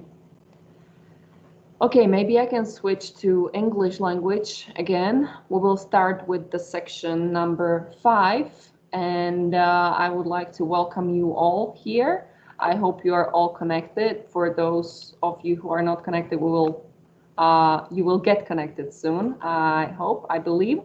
I would like to start with the first presentation of Danka Moravčíková, who I suppose is online because I can see you. And her topic is agricultural university students and their attitudes towards entrepreneurship, selected aspects. Danka, are you here? Can we hear each other? Veronika, yes, we can hear. Can you hear me? But yes, there is some mistake because I was prepared according to the program for 3 p.m. Yes. 50 minutes. So there is some maybe mistake. Because in the program it is written that we have to present. So I have just arrived to my office. Therefore, I am asking.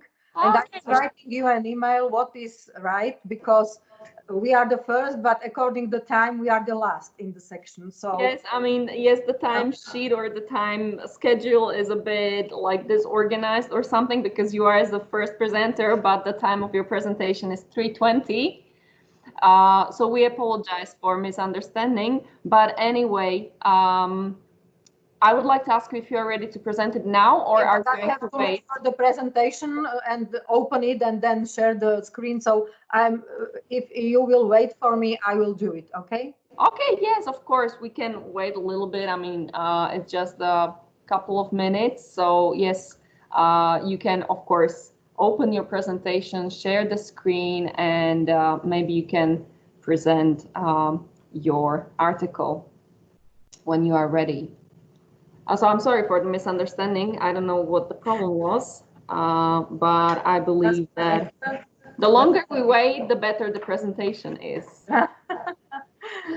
Because in Slovakia, we say that you wait for the best things. So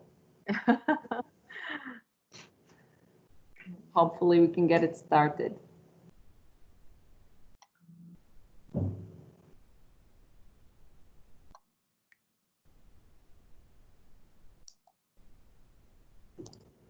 Veronika? Yes. There is a plan for break 10 minutes. Martina here. I am looking on the program. Yes. And you skipped at least the 10 minutes break. Okay. We don't want to take a 10-minute break. It's okay. Late. We are a little bit late with the program. So if you agree, if all of the participants of this section agree, I would like to continue with the presentations and maybe have a 5 or 10 minute break after this section when we start the section number 10, because we have still a couple of presentations to go. So in case you agree, I would like to continue. If it's not a problem for you, of course. No, we are here. I am just a co-author, but I was quite surprised because Me my too. plan was a bit later. It was such a shock for you that you are. Yes, because I am co-author in a second room, and they just start. Then I can share or both. Okay, that's my strategy, to shock you, Yes. so that you can perfect. perform well. Let me. Okay, I'm very happy that we have both authors here. So maybe Martina can start.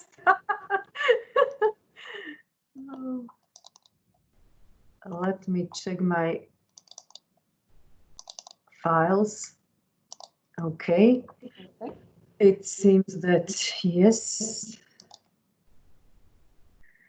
So I have found the. Perfect. So don't forget to share your screen. Mm-hmm.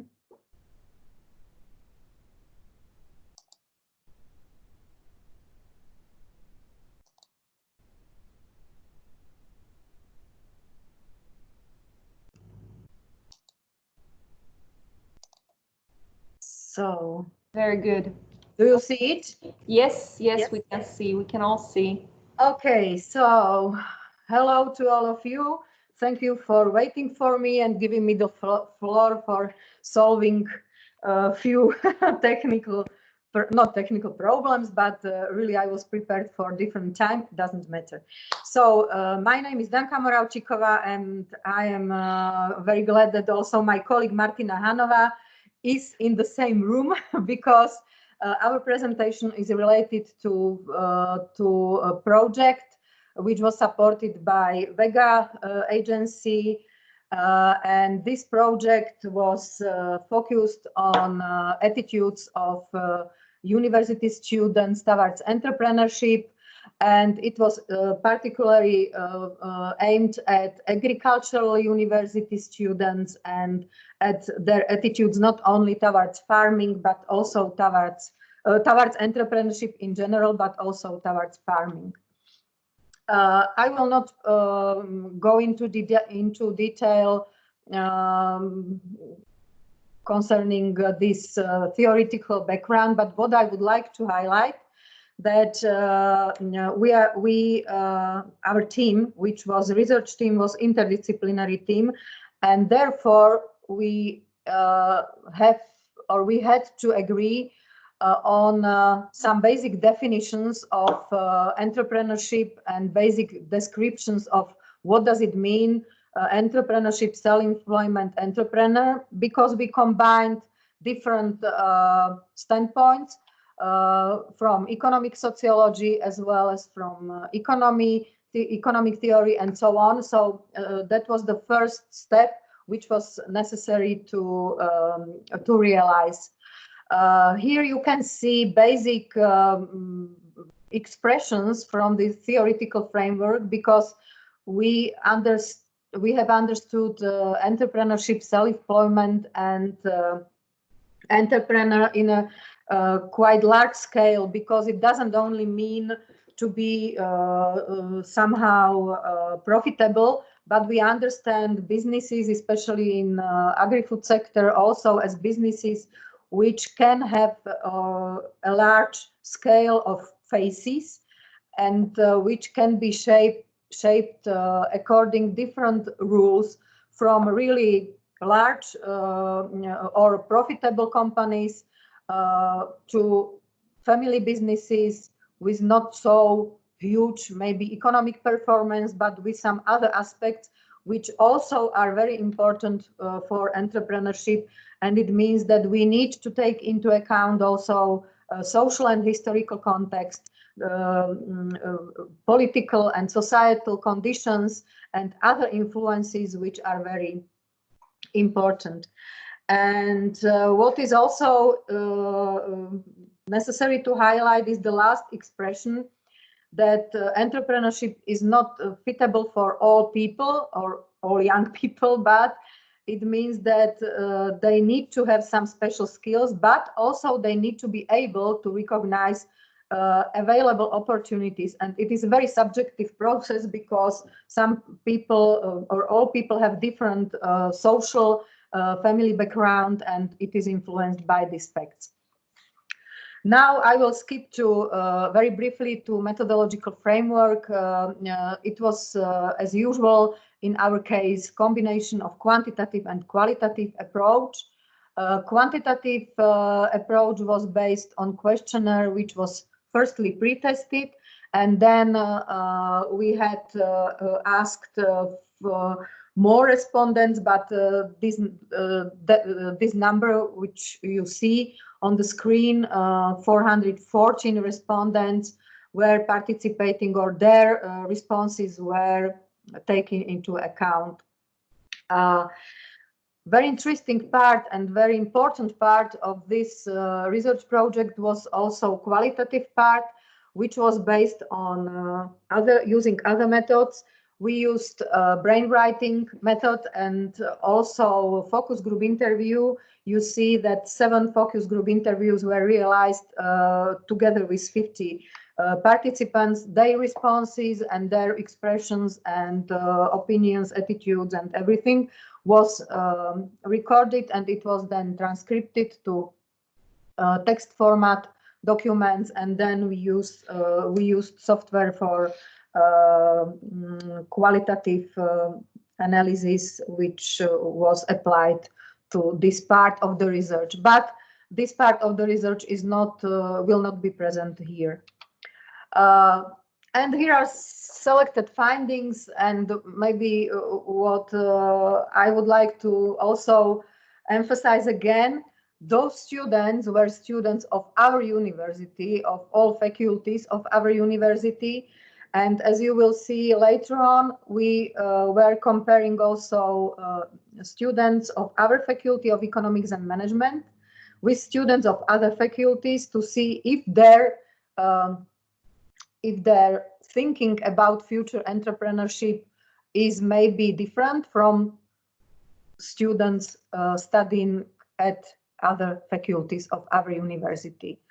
And also we made within the project one international comparison, because students from Warsaw, from Novi Sad, and from Zagreb were also asked using the same questionnaire, the same tool, and the international comparison of these issues included into the questionnaire survey were also compared.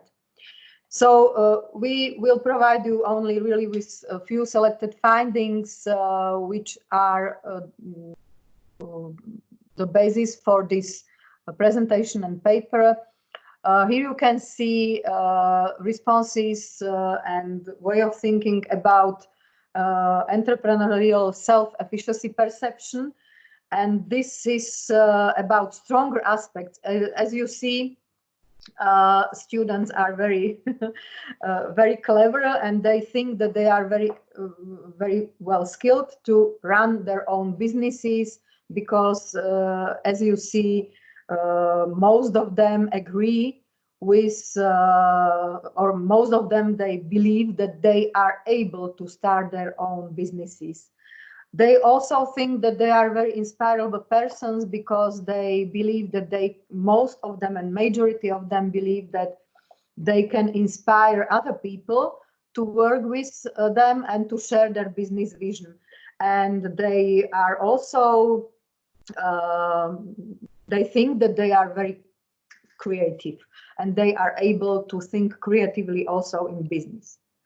But on the other hand, if you will see these findings and this picture, this is a little bit different, because if we skip to more concrete questions, what does it mean to be, or to concrete aspects of entrepreneurship, you see that the responses are not so strong.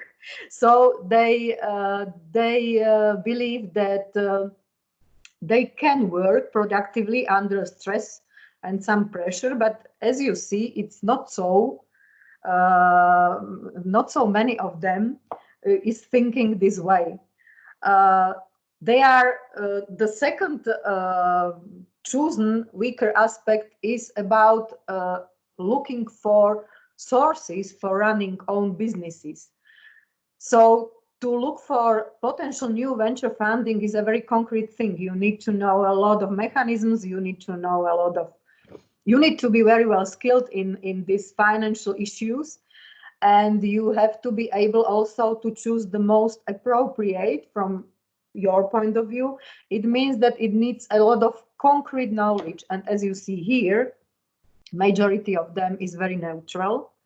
And 21% of them, they are not sure that they are able to look for such sources. And the same is about market analysis. So to be creative on the one hand and to be able to run business and to inspire new people needs also to be very well skilled in analytical issues and to be able to look for these shadow places on the market and to be able to create something what is very innovative. And as you see here, the reaction is also very neutral. So it is not so easy to do it. It's easier to think that yes, I am able to do it, but it's not so easy if I will speak about really concrete aspects.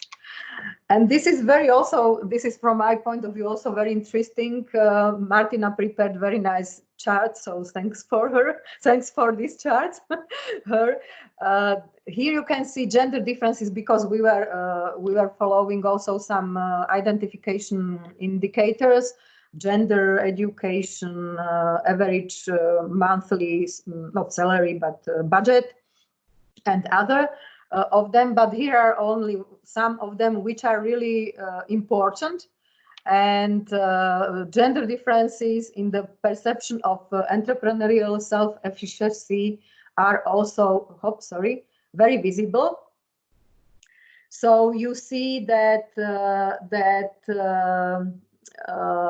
males are stronger in their believing that they are good, and they also trust that they are also able to look for new business opportunities. Women are a little bit not so maybe strong in this way of thinking, but also the differences are not so huge, but you can see that there are differences. Another point of view is perception of differences between readiness for self-employment of agricultural students and students of other types of faculties and universities.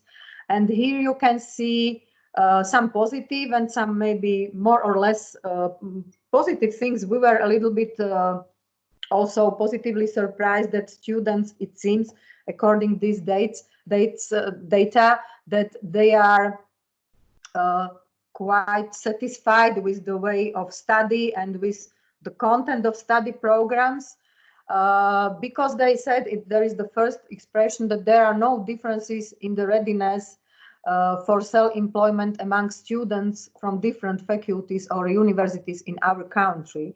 So they see that the level of quality of education at our universities in Slovakia is quite equal. But on the other hand, they also agree that self-employment for agricultural graduates is more difficult than in the other areas. And it's also true, but it's not the failure of the university, because we are the only agriculture university, but it is also based on the situation and the state of the sector, because the agri-food sector is not so maybe is not so well performing as the other sectors. And if you compare, for example, average salaries in comparison to the national average, it is really not so maybe attractive for young people. Then they also agree with the standpoint that agricultural students have the necessary skills and knowledge for starting and running businesses. It's also quite positive information, but according another data from the same survey, we see a lot of things which do not correspond together. So there is a lot of other aspects which should be also somehow more in detail explained if we would like to understand the phenomena deeper. Okay, I will skip to some conclusions. These conclusions are general conclusions from our survey.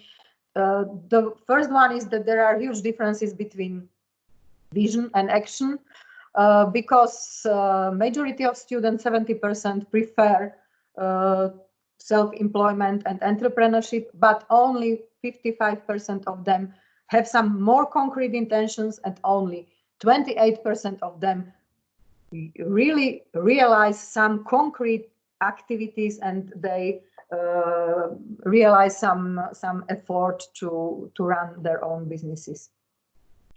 Preference of well-paid job and higher risk is also visible. A lot of them, majority of them, they have experienced with paid jobs, and some of them also experience with family businesses. What is also important to say, and it was reflected also in findings from the whole research project, that those of students, on those of respondents which have experience with family businesses, these experiences are usually very positive. So the role of some models and some examples in the family background is very important for running own businesses. 21% of all respondents have also some experience with working on farm. And what was for us really positively positive shock, that 40 of them want to establish their own farm, but I would like, on the other hand, to say that most of them were from the Faculty of Agrobiology and Food Sources, and with some experiences with their own farms. Here you can see the time frame or timeline. Only 13% of them want to run their own business up to 2 years, but 42% of them try or think about it to do it in 10 years. And there is also a real contradiction between individualism and effort to be to autonomy, to self-autonomy. We were discussing in other papers also the role of responsibility and the way how they understand the responsibility of entrepreneur towards society and community and family. And conclusions which are related to this paper and to this presentation, I think that the data have confirmed the typical feature of the current young generation of university students, because they really have a high self-confidence. And but on the other hand, there is a lack of strategic mechanisms and financial tools which can support their creativity, innovative ideas, and thoughts of young potential entrepreneurs and self-employers. Because we were analyzing also the supporting mechanisms which exist in our society and in our country, and it is completely missing support at the regional level or at the national level for startups. We do not have enough budget at the regional or national level for example, innovation vouchers for starting entrepreneurs. Business angels are really only a few in Slovakia. We miss also at the university as well seed funds and proof of concept funds and business incubators and accelerators as well. We are working on it, but it is still without some financial support, so it is very complicated. It was quite chaotic presentation from my point of view, so sorry for it, because I was really waiting for another time, but doesn't matter. I hope that it was quite interesting for you. And if you will have any questions, and I or Martina will be able to answer them, you are free to ask us something. So thank you very much. Danka, thank you very much for your presentation. It wasn't chaotic at all. I personally think it was very interesting, and there are a couple of questions that I would like to ask, and my colleague Petronela Švikruhová would like to ask you. I would just like to comment on the self-confidence of the students. It is one of the prerequisites of being a good entrepreneur, so I think that's extraordinarily great for them to be self-confident. What do you think about their abilities to become an entrepreneur as a teacher? What's your own opinion? Are they able to start up their own business at the age of 23 or 22 when they finish the university? Do you hear me? Yes. Okay.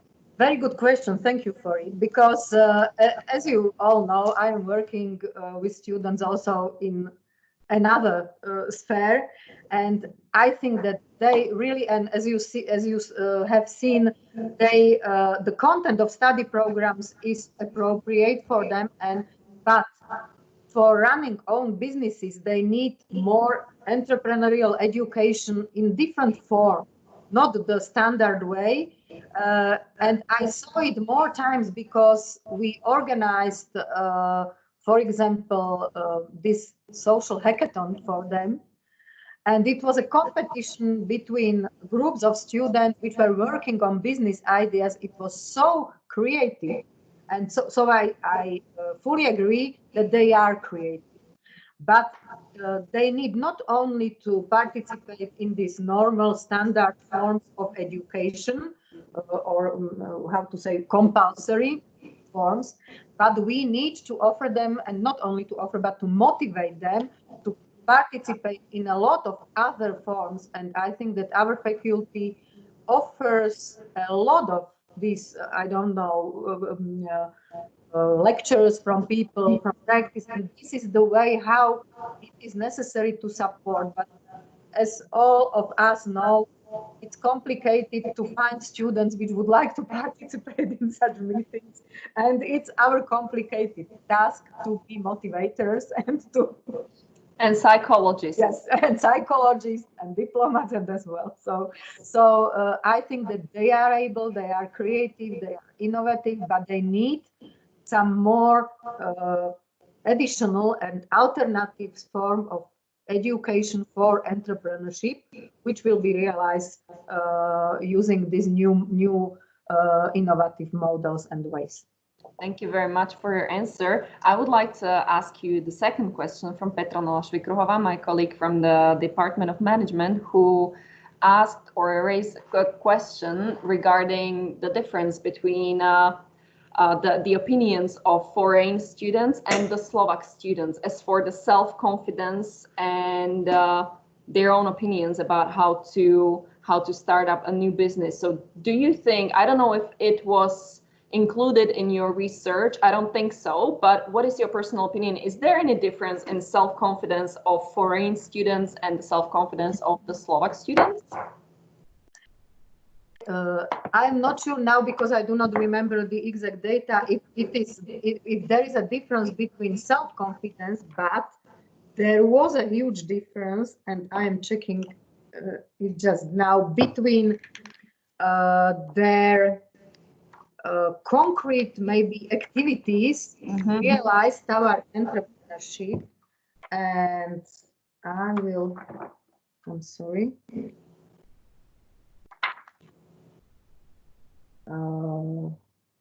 What was interesting, because we were comparing it according to the GDP per capita and economic performance of the country. And what was interesting that the highest share of students, agricultural students, which want to run their businesses, and they do something concrete for it just during the survey, were in Novi Sad. So it was interesting that the country with the lowest, or the lowest economic performance had the highest share of such students. So it is, but maybe it is normal that they are looking, they need, or they are forced, and they are maybe somehow really forced by the situation, socio-economic situation, to look for more possibilities and to be more maybe innovative, because they do not have those stability financial maybe situation, and they need really to do something to have better situation. So this was we can check also those data, but this was something what was one of very interesting findings from the international comparison.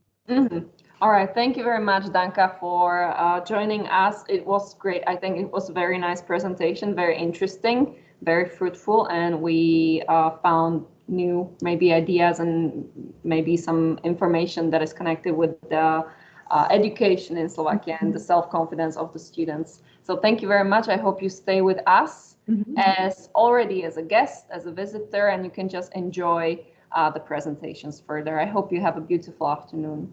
Yeah. Thank you very much for giving me the floor, and I greet all of you from the building of Slovak Agricultural Library from my office. So bye-bye. Have a nice day. Bye-bye. Thank you very much. See you. All right, so we can maybe continue with Michaela Trnkova, who I see is online. So I will ask Michaela to turn on her microphone. Yes, I am here.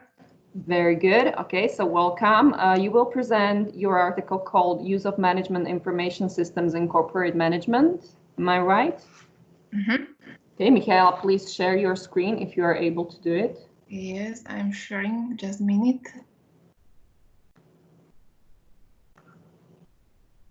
I have slowly computer. It's all right.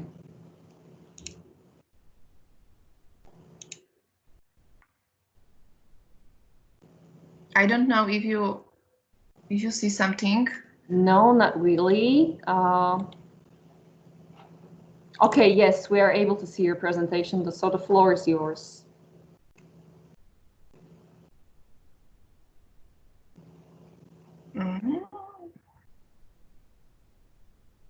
Okay, so.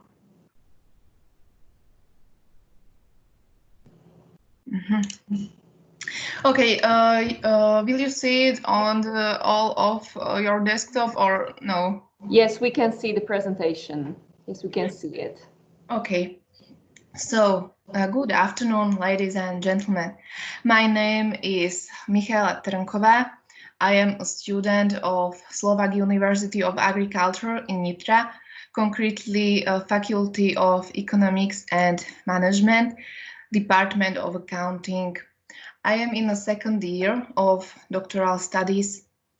This afternoon, I'm going to talk about using of management information systems in corporate management. Together with Associate Professor Latečková, we deal with issue of information systems in companies.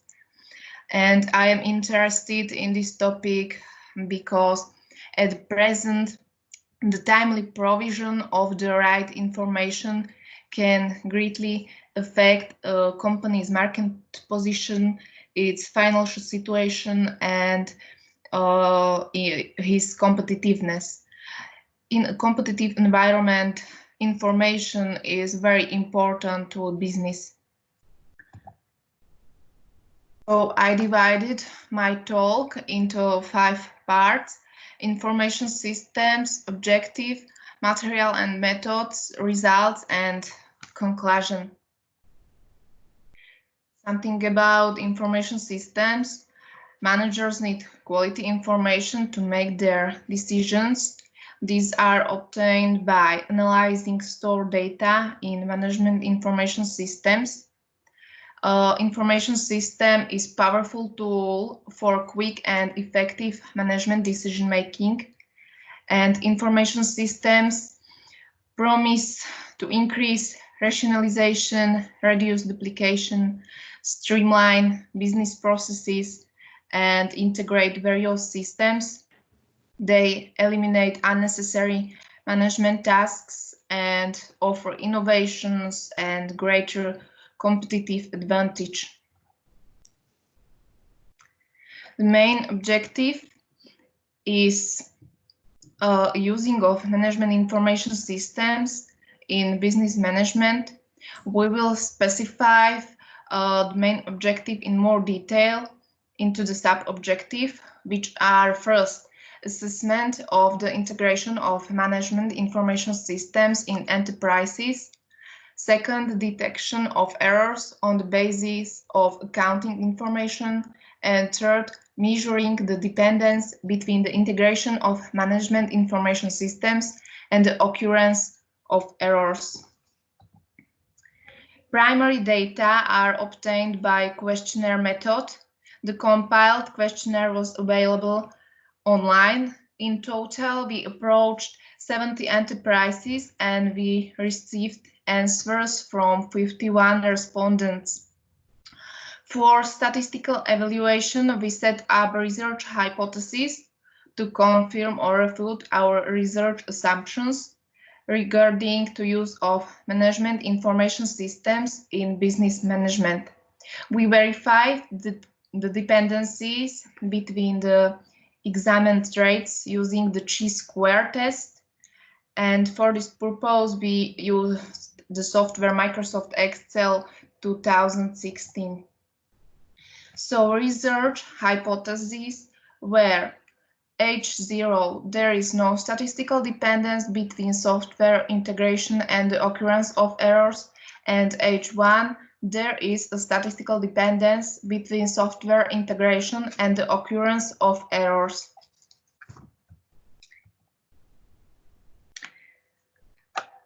We had to calculate empirical and theoretical frequencies. After this, we could calculate test criterion and critical value.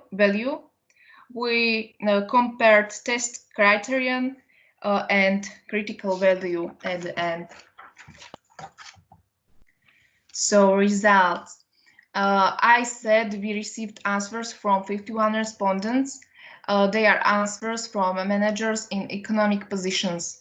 In this first graph, we can see answers on questions of using one management information system in company. Based on the questionnaire data, we found that out of 51 enterprises, 2000.40% use multiple softwares to address individual areas. A number of softwares can lead to problems regarding the updating and the maintenance of the entire information system, resulting in additional costs and waste of time. So the second graph offers us an overview in comparing answers on questions about occurrence of errors based on incorrect accounting information. Up to 80.40% of respondents answered positively to this question, and only 19.60% answered in the negative. I think if the manager has basic accounting knowledge and is able to read financial statements, it can avoid various mistakes that could lead to incorrect decisions. Subsequently, on the basis of established hypotheses, we measured the dependence between the determined qualitative features. We first calculate the empirical, after this theoretical frequencies, and then we could quantify the test criterion and the critical value. The value of the calculated test criterion is 6.02. Critical value is 5.99. So we can see that two values shows that value of the test criterion is greater than the critical value, and that is the null hypothesis is rejected. So there is a statistical dependence between software integration and the occurrence of errors. And after this, we accept the hypothesis H1. So if the company uses several softwares, so there are frequent mistakes. And in conclusion, we may say that in practice, we often encounter problems related to implementation and subsequent use of management information systems in companies. Based on respondents' answers to the questionnaire, we argue that there are still a lot of businesses that don't use an integrated information systems, but a number of softwares. And this in turn leads to problems regarding the updating and maintenance of the entire information systems. We also consider it important that managers have knowledge of accounting. Thus, the manager, by checking the financial statements, can prevent incorrect decisions. And on the basis of statistical evaluation of established hypotheses, hypothesis H0 is rejected. So we accept hypothesis H1. So using of multiple softwares in an enterprise instead of one integrated management information systems leads to frequent mistakes. We have also confirmed the claims of other authors who point to the importance of the one integrated management information system in the enterprise. This will help not only to make fewer errors, but also to improve the quality of business processes, which ultimately contributes to increasing its competitiveness in the market. Thank you for your attention. It's all from me. Michaela, thank you very much for your presentation. It was very interesting. Let me just check if there are any questions for you in the chat box. I can't see any, but I would like to have one question for you regarding your article. You mentioned that there are not many companies that would use the management information system. Am I right? There are a lot. There aren't a lot of companies which used several softwares, but a lot of them use one integrated software, and only 30% uses a lot of softwares. Mm-hmm. How would you motivate the rest of the companies to use more like modified softwares or better softwares? Why would they do it? Why is it important for them? I think it's very important in nowadays because these enterprises must adapt to market conditions, and it's very hard in this competition. And one of this way to increase their competitiveness is through the information systems. Mm-hmm. Yeah, I agree. Yes, definitely. I see. So thank you very much for your presentation. I hope. I have one question now. Yes, there's a question. Michaela, are you prepared to use also some other statistical methods in your research?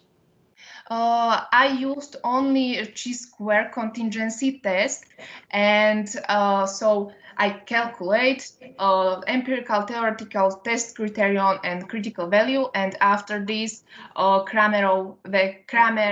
Kramer-Weyl coefficient. It's very all. Good. Good, very good. Thank you very much for the question, Zuzana, and thank you very much for the answer, Michaela. It was really nice to listen to your interesting presentation. So again, have a nice afternoon, and I hope you stay with us. You too. Thank you very much. Bye-bye. Bye.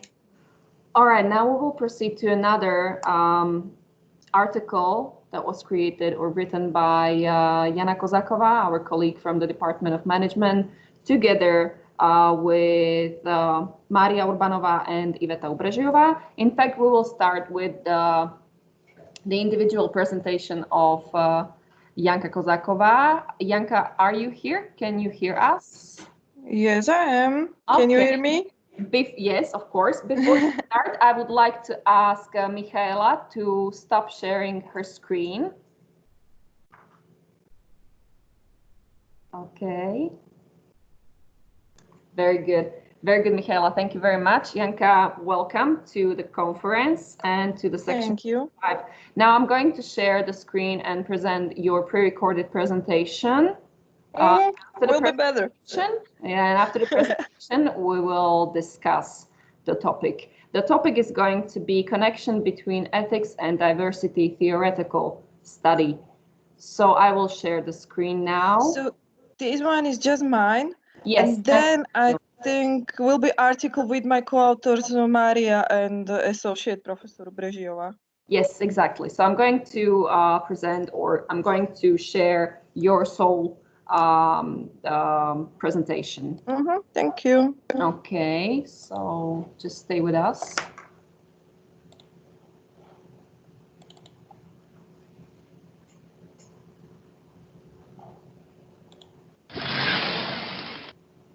Good morning, ladies and gentlemen.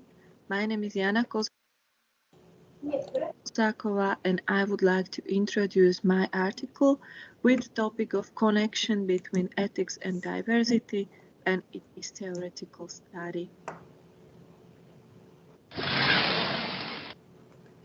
Ethics and diversity management are two different concepts with a separate theoretical framework, but article explains and evaluates these terms and their interconnections and reflects on the current problems that have caused them to become one of the most recent topics in the world of economy and business. The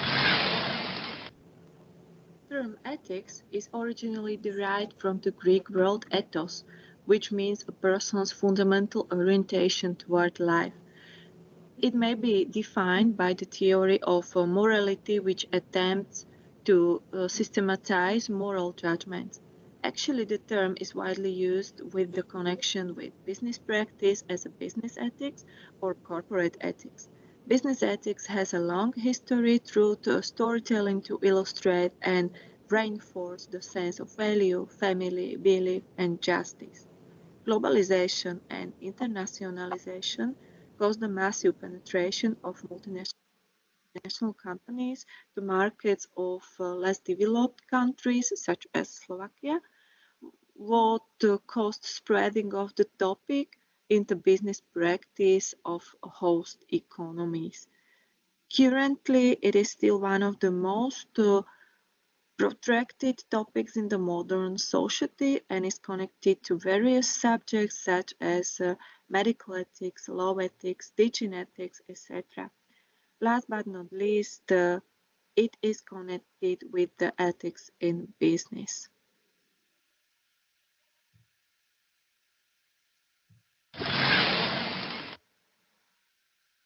Diversity is a recognizable source of creativity and innovation that can provide a basis for competitive advantage of a company. On the other hand, it is also a cause of misunderstandings, suspicion, and conflict in the workplace that can result in absenteeism, poor quality, low morale, and loss of competitiveness. Diversity management is known for decades, but its importance increased in the last few years after migration crises in EU and USA. Firms seeking competitive advantage therefore face a paradoxical situation. If they embrace diversity, they risk the workplace conflict, and if they avoid diversity, they risk loss of competitiveness.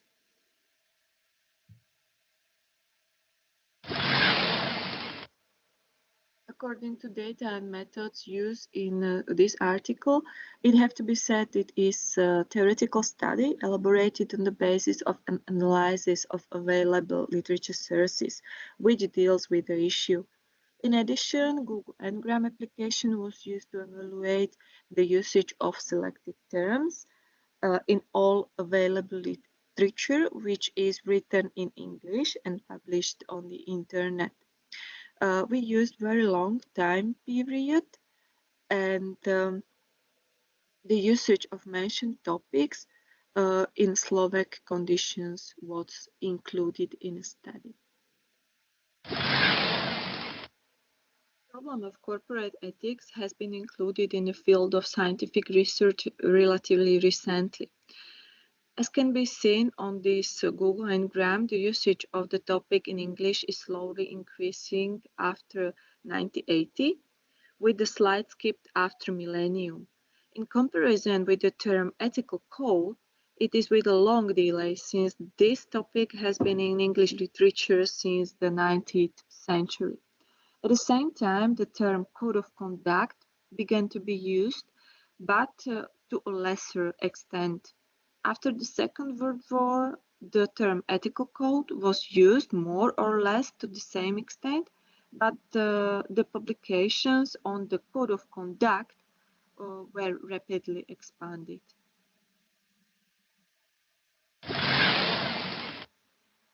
Comparing the usage of phrases corporate ethics and diversity management, we can find the major differences. The term corporate ethics is known for more than 2 centuries, but diversity management started to be used after 1985. In 5 years, the topic overran corporate ethics, and its popularity is growing rapidly practically until now. Strategic management field, which is purely related to company performance, has taken this concept into consideration and found any proof which shows us that these concepts have an impact on corporate performance and strategy. Corporate practice, the problem of ethics is processed mainly by Western Europe and USA companies. In transition economies, it is relatively weaker rooted, since it is promoted mostly by foreign multinational companies. In Slovakia, the topic is still considered a novelty, and despite the fact that the majority of companies have some form of the ethical code, the public has a little knowledge about it. Business ethics in the Middle Europe area is regarded as a significant factor which has an influence both on the success and profits of modern companies in V4 region, and its role is set to increase in the future.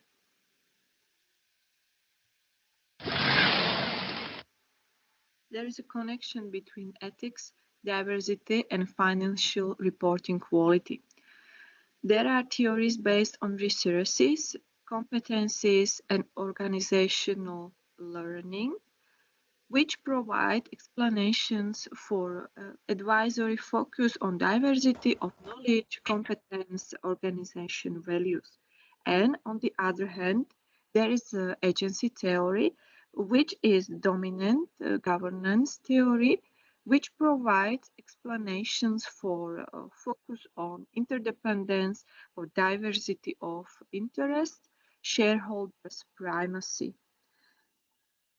They both are affected by business ethics or corporate moral development and or diversity management, which reduces agency costs of earnings management and creates value. The intersection research of the topics corporate ethics and diversity management has not been addressed in literature until the last 2 years.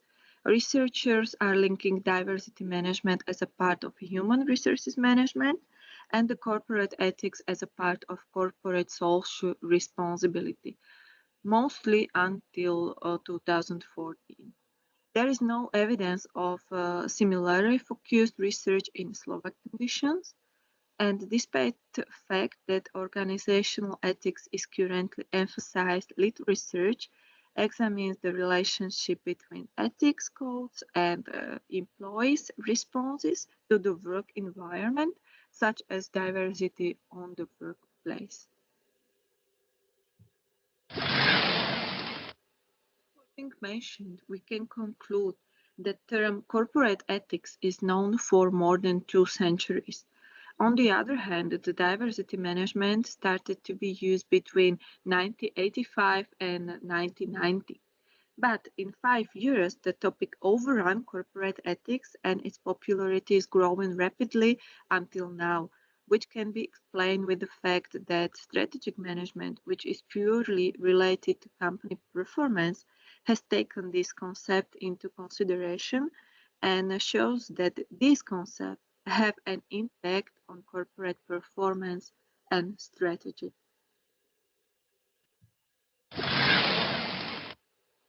Least, I would like to thank to Vega Agency for support.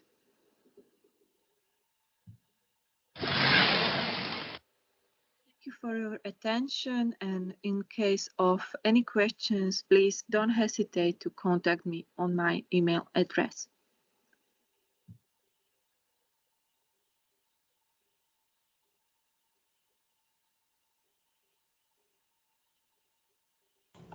All right, so thank you very much for the presentation, Janka. I would like to ask if there are any questions for Janka now.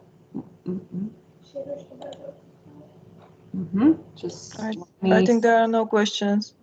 I think there are no questions for now. So as you mentioned in your presentation, if there are any questions, please contact Janka on her email address. And we will probably continue with the second presentation that you have in cooperation with Associated Professor Ubrežiová and the Vice Rector Drahoslava Lančarič. No. Sorry for misunderstanding, Maria Urbana. Sorry for misunderstanding. Yes, I'm going to share the screen again so that we all can see your presentation and again the questions afterwards. Thanks. Okay. Sorry for misunderstanding. So, yes, here it is.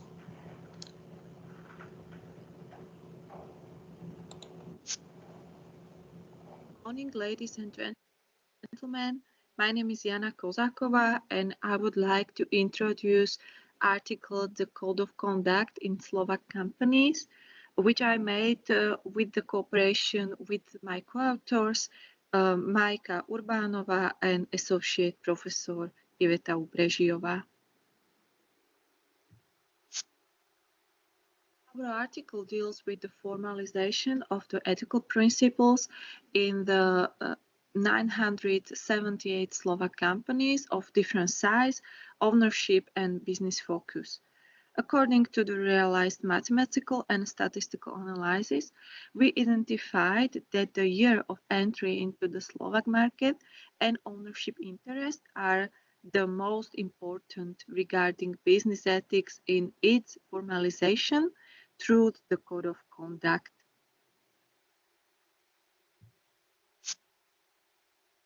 Business ethics is a form of applied ethics, which includes not only the analysis of moral norms and moral values, but also attempts to apply conclusions of this analysis to assortment of institutions, technologies, transactions, activities, and pursuit that we call business.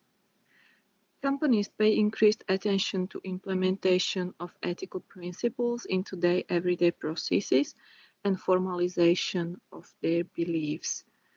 Before, they had moral duties in a secondary sense, and that is why they're now implementing ethical codes, or we can call them codes of conduct, as a tools for regulation of employees' behavior.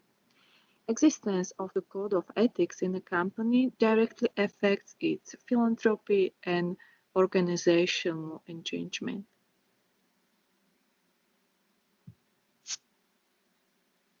The main research method was questionnaire. Data were evaluated by selected mathematical statistical methods. The basic sample was collected by interviews during the year 2018. The sample of 178 enterprises was calculated as representative at 95% confidence level and 7% confidence interval.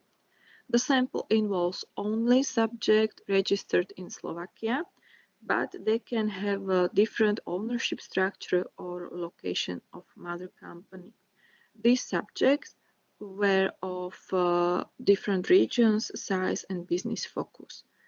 After processing the data from the questionnaire, the standard deviation was used to measure the differences of each observation from the mean. Firstly, we use Shapiro-Wilk test of normality to determine if a data set is well modeled by a normal distribution. Then Kruskal-Wallis non-parametric method for testing whether samples originate from the same distribution. And finally, as a post hoc test, we use Bonferroni correction to multiple comparisons between the examined questions. In a box, you can see 9 questions which were chosen for further statistical evaluation.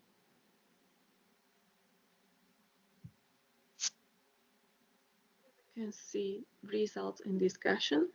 The application of ethical principles into corporate practice of Slovak companies was examined on a sample of 178 subjects, out of which the biggest percentage was among large companies, 65%, and medium-sized companies of 23%. Micro and small companies was represented by just 12% altogether. Examined companies were all registered as business entities in Slovakia, but it has to be mentioned that their ownership structure was not strictly Slovakian.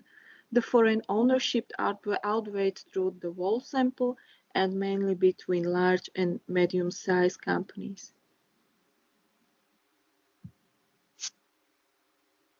The most of examined companies had seats were located in the European Union. It was 82%.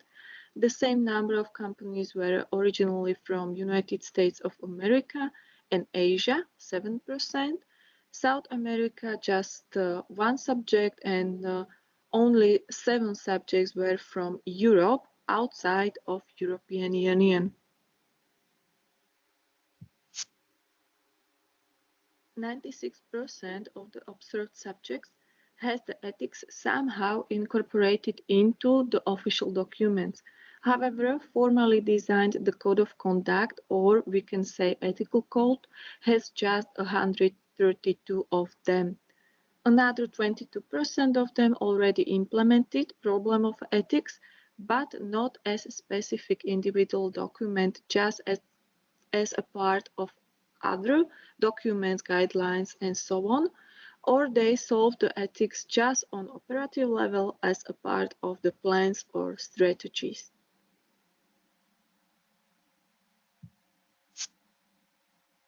Half of examined companies has the code of conduct or some similar document of relatively small range, less than 10 pages. In addition, 24% of them has the document of 10 to 50 pages. This indicates that companies officially incorporated ethical principles into their documentation, but they are solving ethical problems just generally. Only 10% of them has large ethical documents where they have a space for specific problems and they're solving. 16% of companies does not have public document, and it is accessible just for specific employees.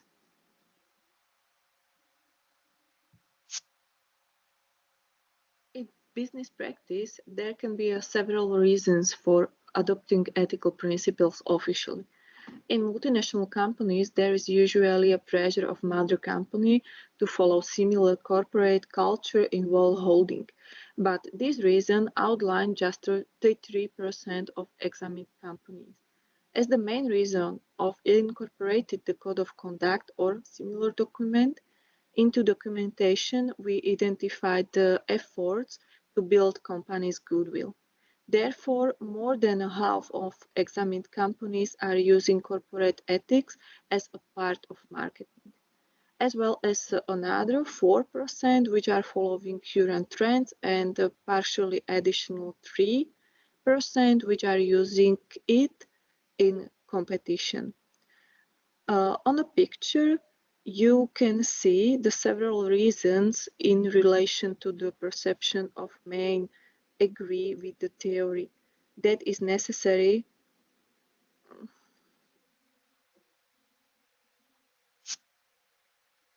when dealing with specific areas this document address.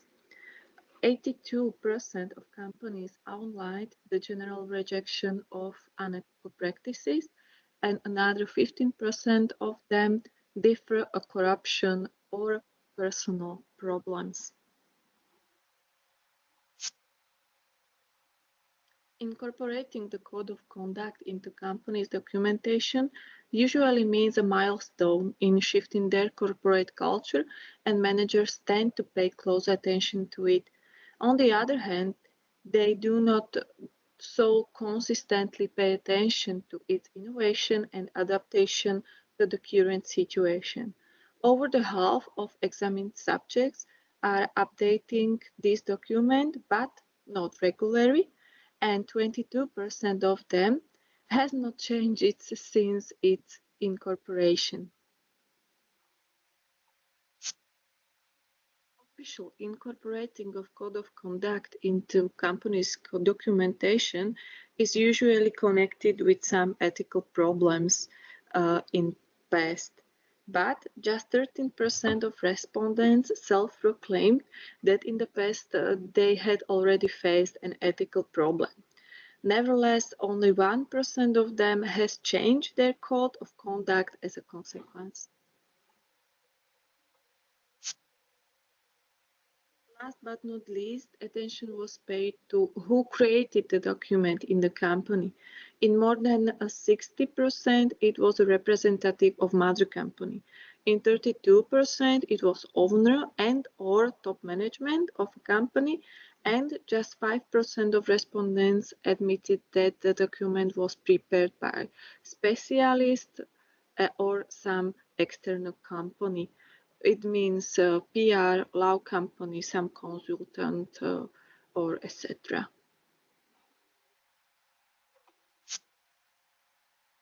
Based on the outcomes from the descriptive statistics, we can conclude that most of the questions have low standard deviation, which indicates that the value tends to be close to the expected value, what means that there is not too wide range of variance.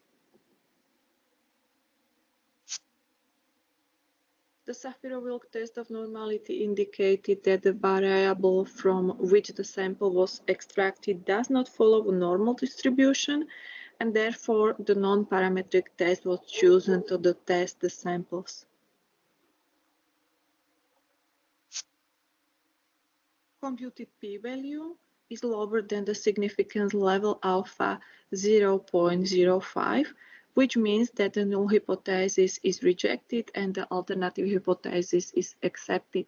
The risk to reject the null hypothesis while it is true is lower than 0.01%. Ties have been detected in the data and appropriate corrections have been applied. According to the p-values of the Bonferroni procedure, we can conclude that there is a high significance between most of the examined questions. These pairs are outlined.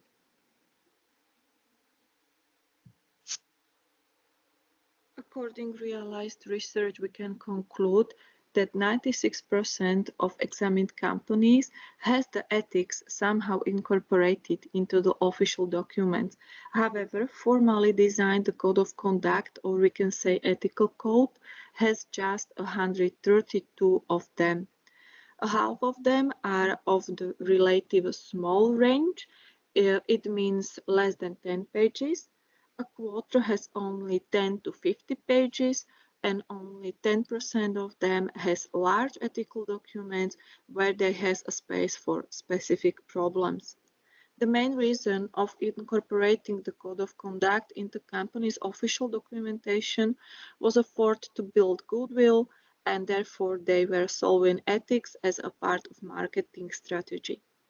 This indicates also the fact that the majority of examined companies, it means 82%, are rejecting the unethical practices just generally, and only 26% of them are upgrading it regularly, despite the fact that 13% of them already faced an ethical problem in the past. More than 60% of our companies, the document created representatives of mother company, not directly owners or top managers. High significance of two factors, the year of entry into the Slovak market and ownership interest, with all the other examined questions. The year of entry into the Slovak market and ownership interest are the most important regarding business ethics and its formalization through the code of conduct or similar document.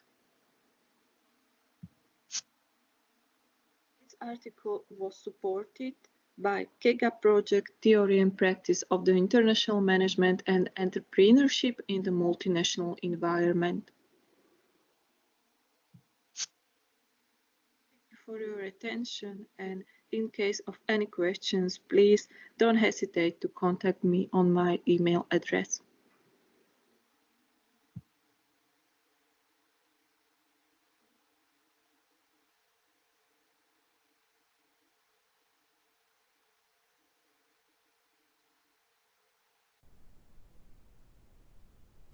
So Janka, thank you very much for your presentation.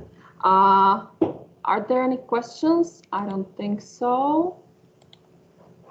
No, there are no questions. So again, as mentioned in the presentation, if you would like to ask Janka any kind of question, please contact her on her email address. We can maybe continue with another presentation from Oksana Sokil, our PhD student, in cooperation with the Vice Rector Drahoslav Lančarinč and the Associate Professor Iveta Ubrežiova, the Professor Iveta Ubrežiova, excuse me. So I'm going to start up the presentation. Oksana, are you online? Maybe there are some technical problems, so we will start the presentation now.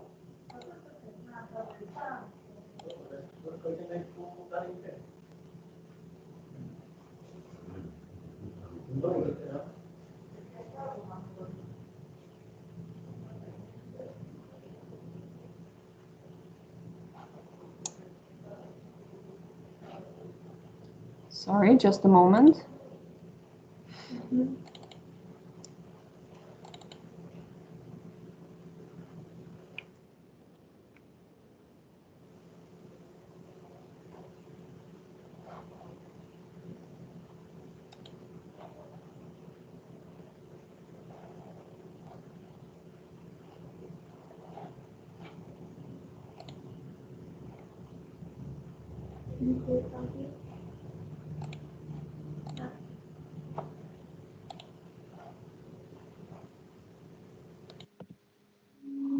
Good morning, dear ladies and gentlemen. Today I would like to present you our work, the CSR awareness among food service companies study in Ukraine within the environmental pillar.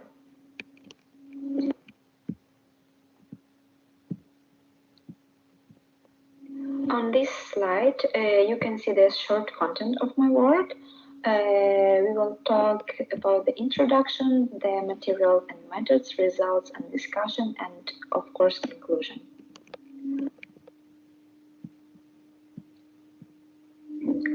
The development of socio-economic level of society creates additional special requirements for cooperation. However, it's necessary to notice that social members still do not have clear understanding what does the CSR mean or its nature or their role for society. Moreover, the environmental pillar of CSR has the biggest gap in its understanding of the importance. That's why we have decided to make our research in this area.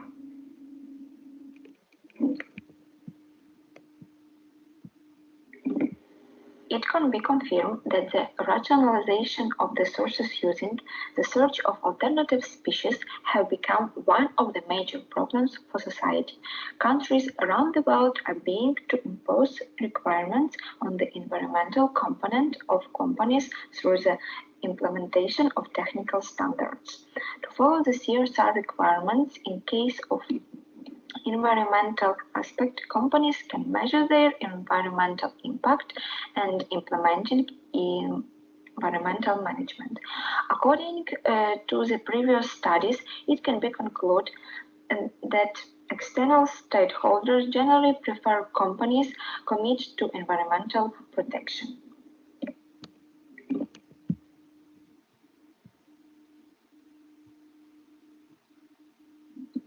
The introduction of Ukraine into the world community forced domestic companies to join the search for a mechanism which helped to overcome the contradictions between government, business, and society.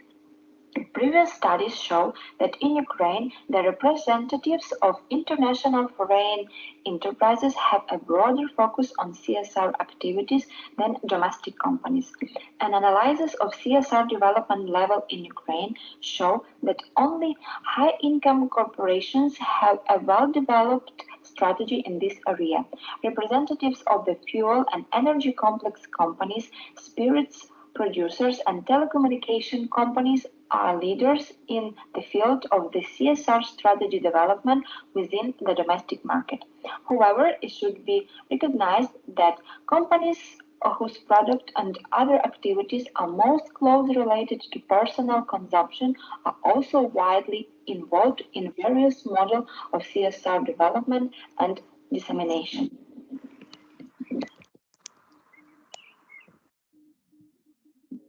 And now let's talk about the materials and methods which was necessary to use during our research.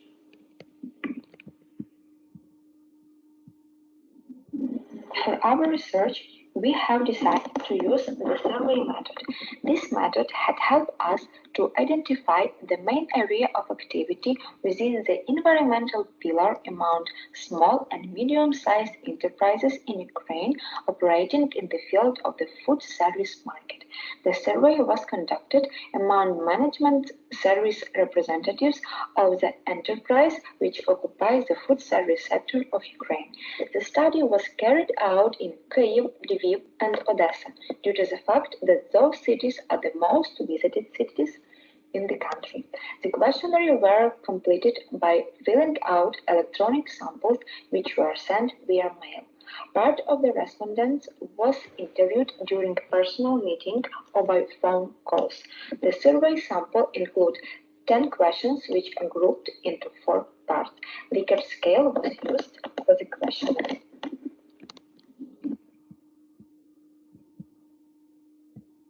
And now let's start to talk about the results of our work.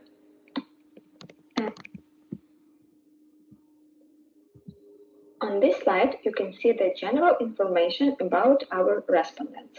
As you can see, we have received 107 food field samples from the surveyed companies. We have received 63 answers from the small size enterprises and 44 from the medium size. The majority was formed by companies which existence duration is from 5 to 10 years. Also, we can say that 83 companies are formed by domestic owners. Moreover, the majority, 43 companies, point out to have a very good financial situation. The table 1 shows us the information about respondents' answer toward the factors which motivate or do not motivate the company to implement the CSR. The results of the survey have shown that the maintaining or increasing the company's reputation is the primary motivating factors for the CSR implementation. Besides, we can confirm that the majority of the respondents have noted that the ethical and moral reasons improving the financial situation and the increase of workers' motivations are also important factors which induce firms to develop CSR activities.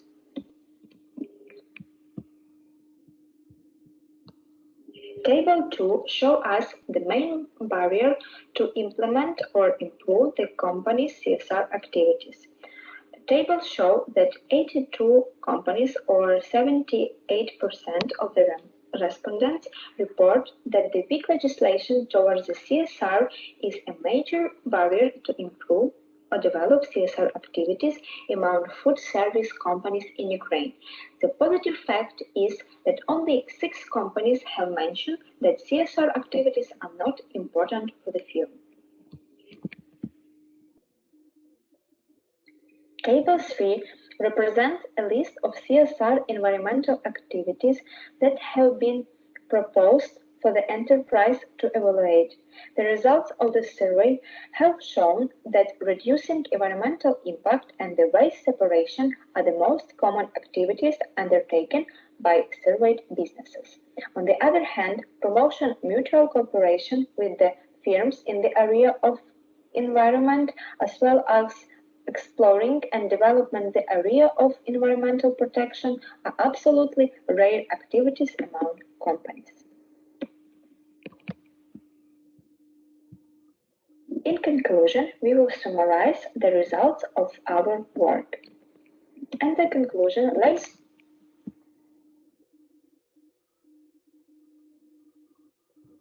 It should be noted that the environmental pillar of CSR is not being implemented sufficiently among Ukrainian food service companies. Activities in this area are not systematic. The study has shown that the maintaining or increasing the company's reputation, ethical and moral reason, and the increase of workers' motivation are the main factors which motivate investigated firms to implement CSR activities.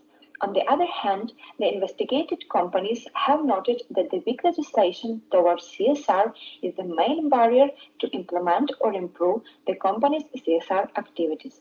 In addition, we can conclude that the waste separation, reducing environmental impact, and waste minimization are the most common activities among Ukrainian food service companies within CSR environmental pillar.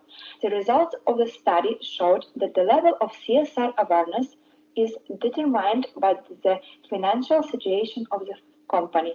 Therefore, we can conclude that our hypothesis is confirmed. And thank you very much for your attention.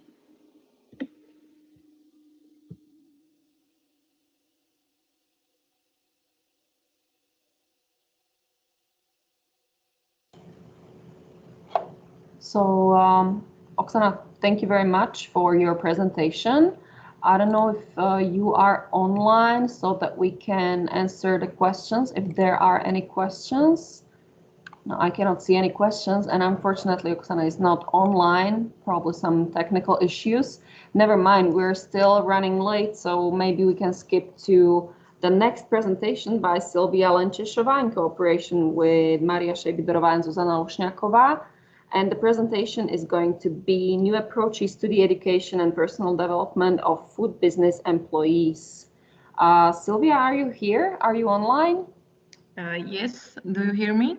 Yes, we can hear you. We can also see you. I will ask you to share your screen so that we can see your screen and the presentation, and the floor is yours. Are you able to share the screen? Thank you very much. Do you see my desktop?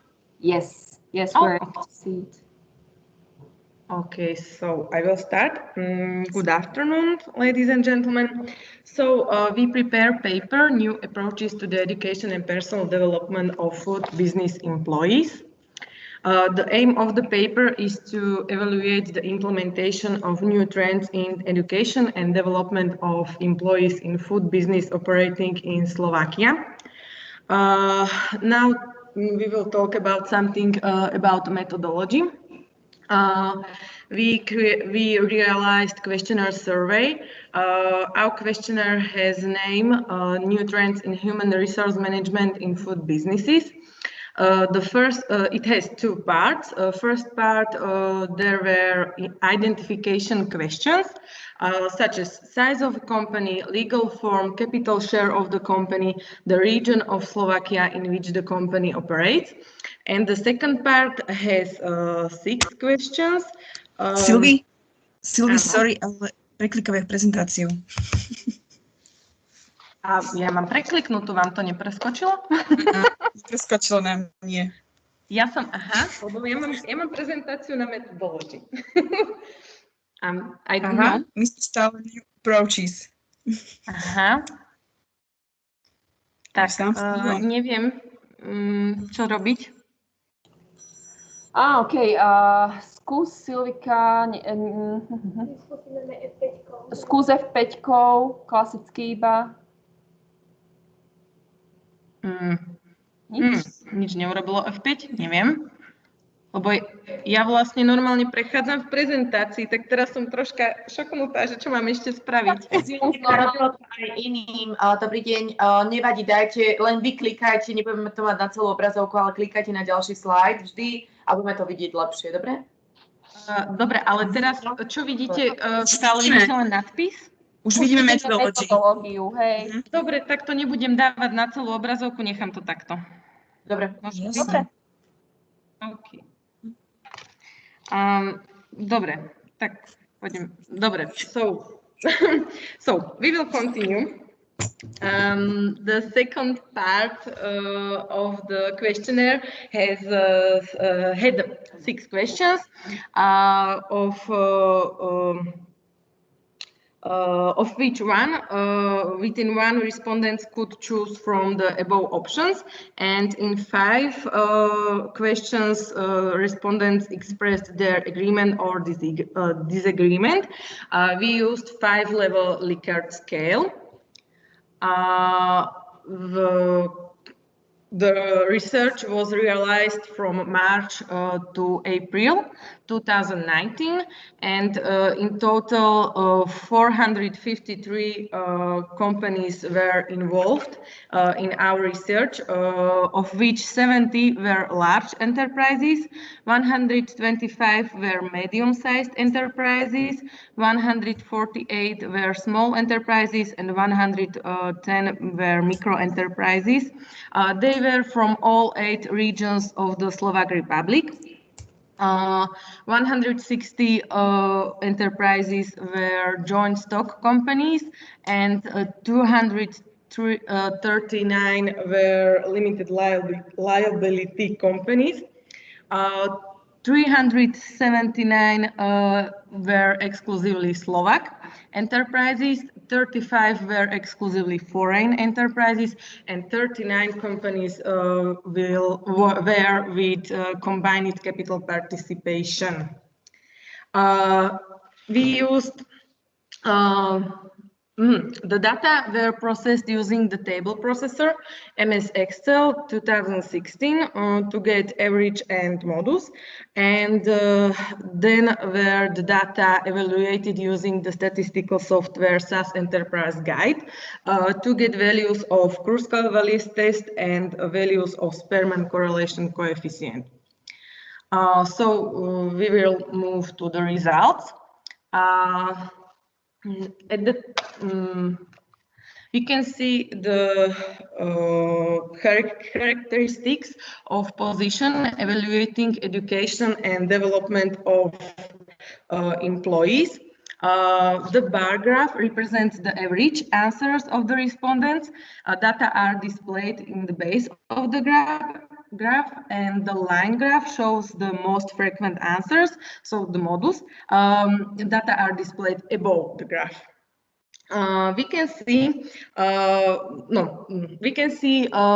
the biggest difference between average and models is at the second statement. It was about using coaching and mentoring by education and development of employees. The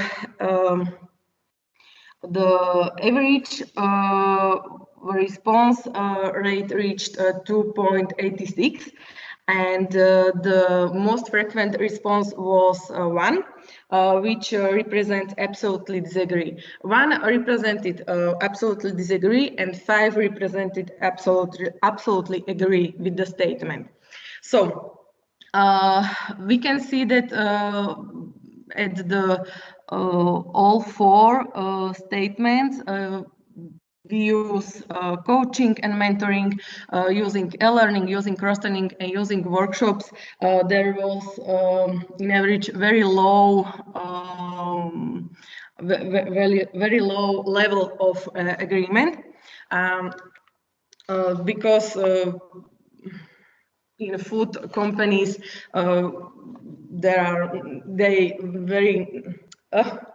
I'm sorry. Okay, so let's go to the next. Okay, there were also a question which way of education and personal development of employees the company use. 83.3% of respondents use internal methods and 43.9% of respondents use external methods. It is evident that some companies use both methods of education and personal development. Like next, we realized Kruskal-Wallis test.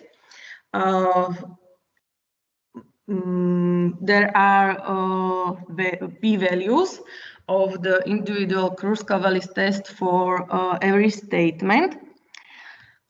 We can see that there are some values marked with 1 star, which represents statistically significant differences at significance level of 95%, and where are 2 stars, there is statistical difference. There are statistical differences at a confidence level of 99%.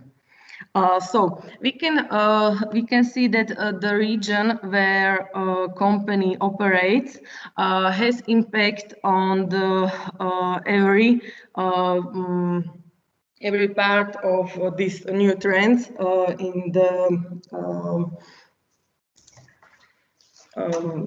in the education and personal development. Also the capital participation. Legal form has impact only on using e-learning, using cross-training, and using workshops, and size of the company has impact on using coaching and mentoring, using e-learning, using cross-training, and using workshops. Like the last, we realized we determined the power of dependence between individual statements based on analysis of the Spearman correlation coefficient. We can see their values of this Spearman coefficient.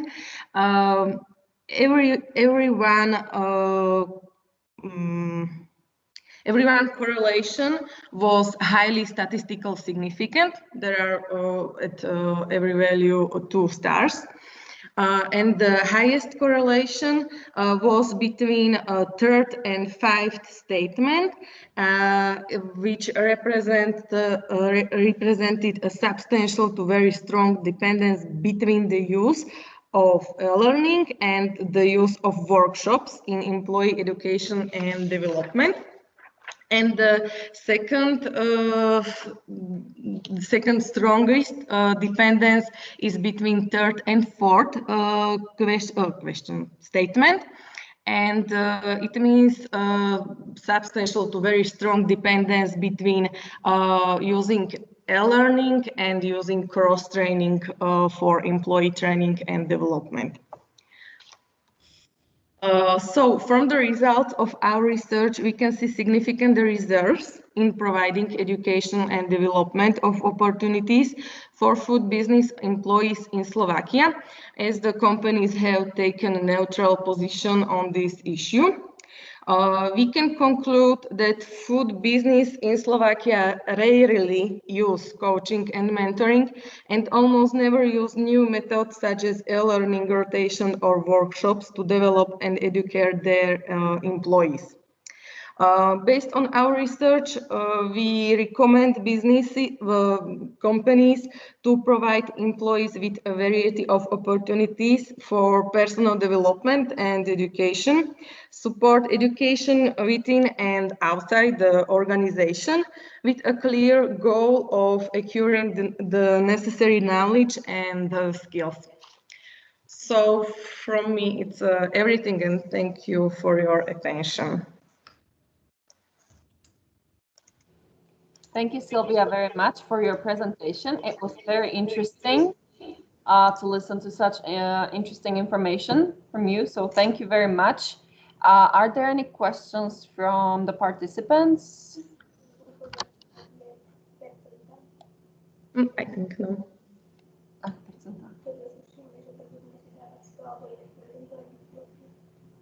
Okay, there are some maybe some notes or notifications, but maybe we can skip that and we can send the notifications or some maybe ideas to your email address. So thank you very much. I hope you stay with us and have a nice afternoon. Thank you. Bye. Thank you very much. Bye-bye. I would like to probably ask Boris Rumanko, we're really running late. We're almost an hour late. So I would like to proceed to the last presentation of this section, which is by Boris Rumanko. Is Boris present here? Boris, počujeme sa? Yes. Do you hear me? Very good. Dobre, veľmi dobre. Prejdeme do slovenčiny, nakoľko aj prezentácia bude v slovenčine. Boris, poslal si vlastne nahratú prezentáciu, takže budem zdieľať obrazovku a prezentáciu pustím a potom prípadné otázky prediskutujeme neskôr. Súhlasíš? Áno. Dobre, tak idem šerovať obrazovku. Ak môžem ešte ja k tej našej prezentácii, ale v pohodičke, kým budeš šerovať obrazovku, prezentácia v podstate patrí do projektu pána inžiniera Jakuba Berčíka, Neuroscience and Innovative Research Solutions in Pharmacology. Takže, ale v podstate patrí aj do tejto sekcie, takže bude to aj niečo pre tých, ktorí už počuli prezentácie v sekcii, myslím, že to bolo číslo 2. Takže len toľko, ďakujem.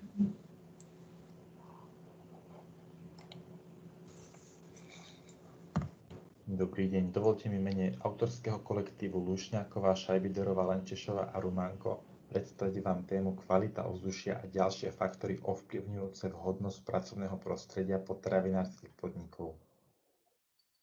Tému sme si vybrali, nakoľko ergonómia by mala byť jedným z primárnych predpokladov pri vytváraní administratívnych miest. Existuje však mnoho faktorov, ktoré významne ovplyvňujú kompatibilné pracovné prostredie a kvalita ovzdušia na pracovisku je jedným z nich. Cieľom príspevku je zhodnotiť postoj manažérov ku kvalite ovzdušia na pracovisku a ďalšie faktory, ktoré sú dôležitou súčasťou vhodného pracovného prostredia. Nástrojom na analýzu bol dotazník, pozostával z identifikačných otázok, ako je veľkosť spoločnosti, právna forma, kapitálový podiel spoločnosti a región Slovenska, v ktorom spoločnosť pôsobí. Postoj respondentov k otázke bol vyjadrený na 5-stupňovej Likkertovej škále.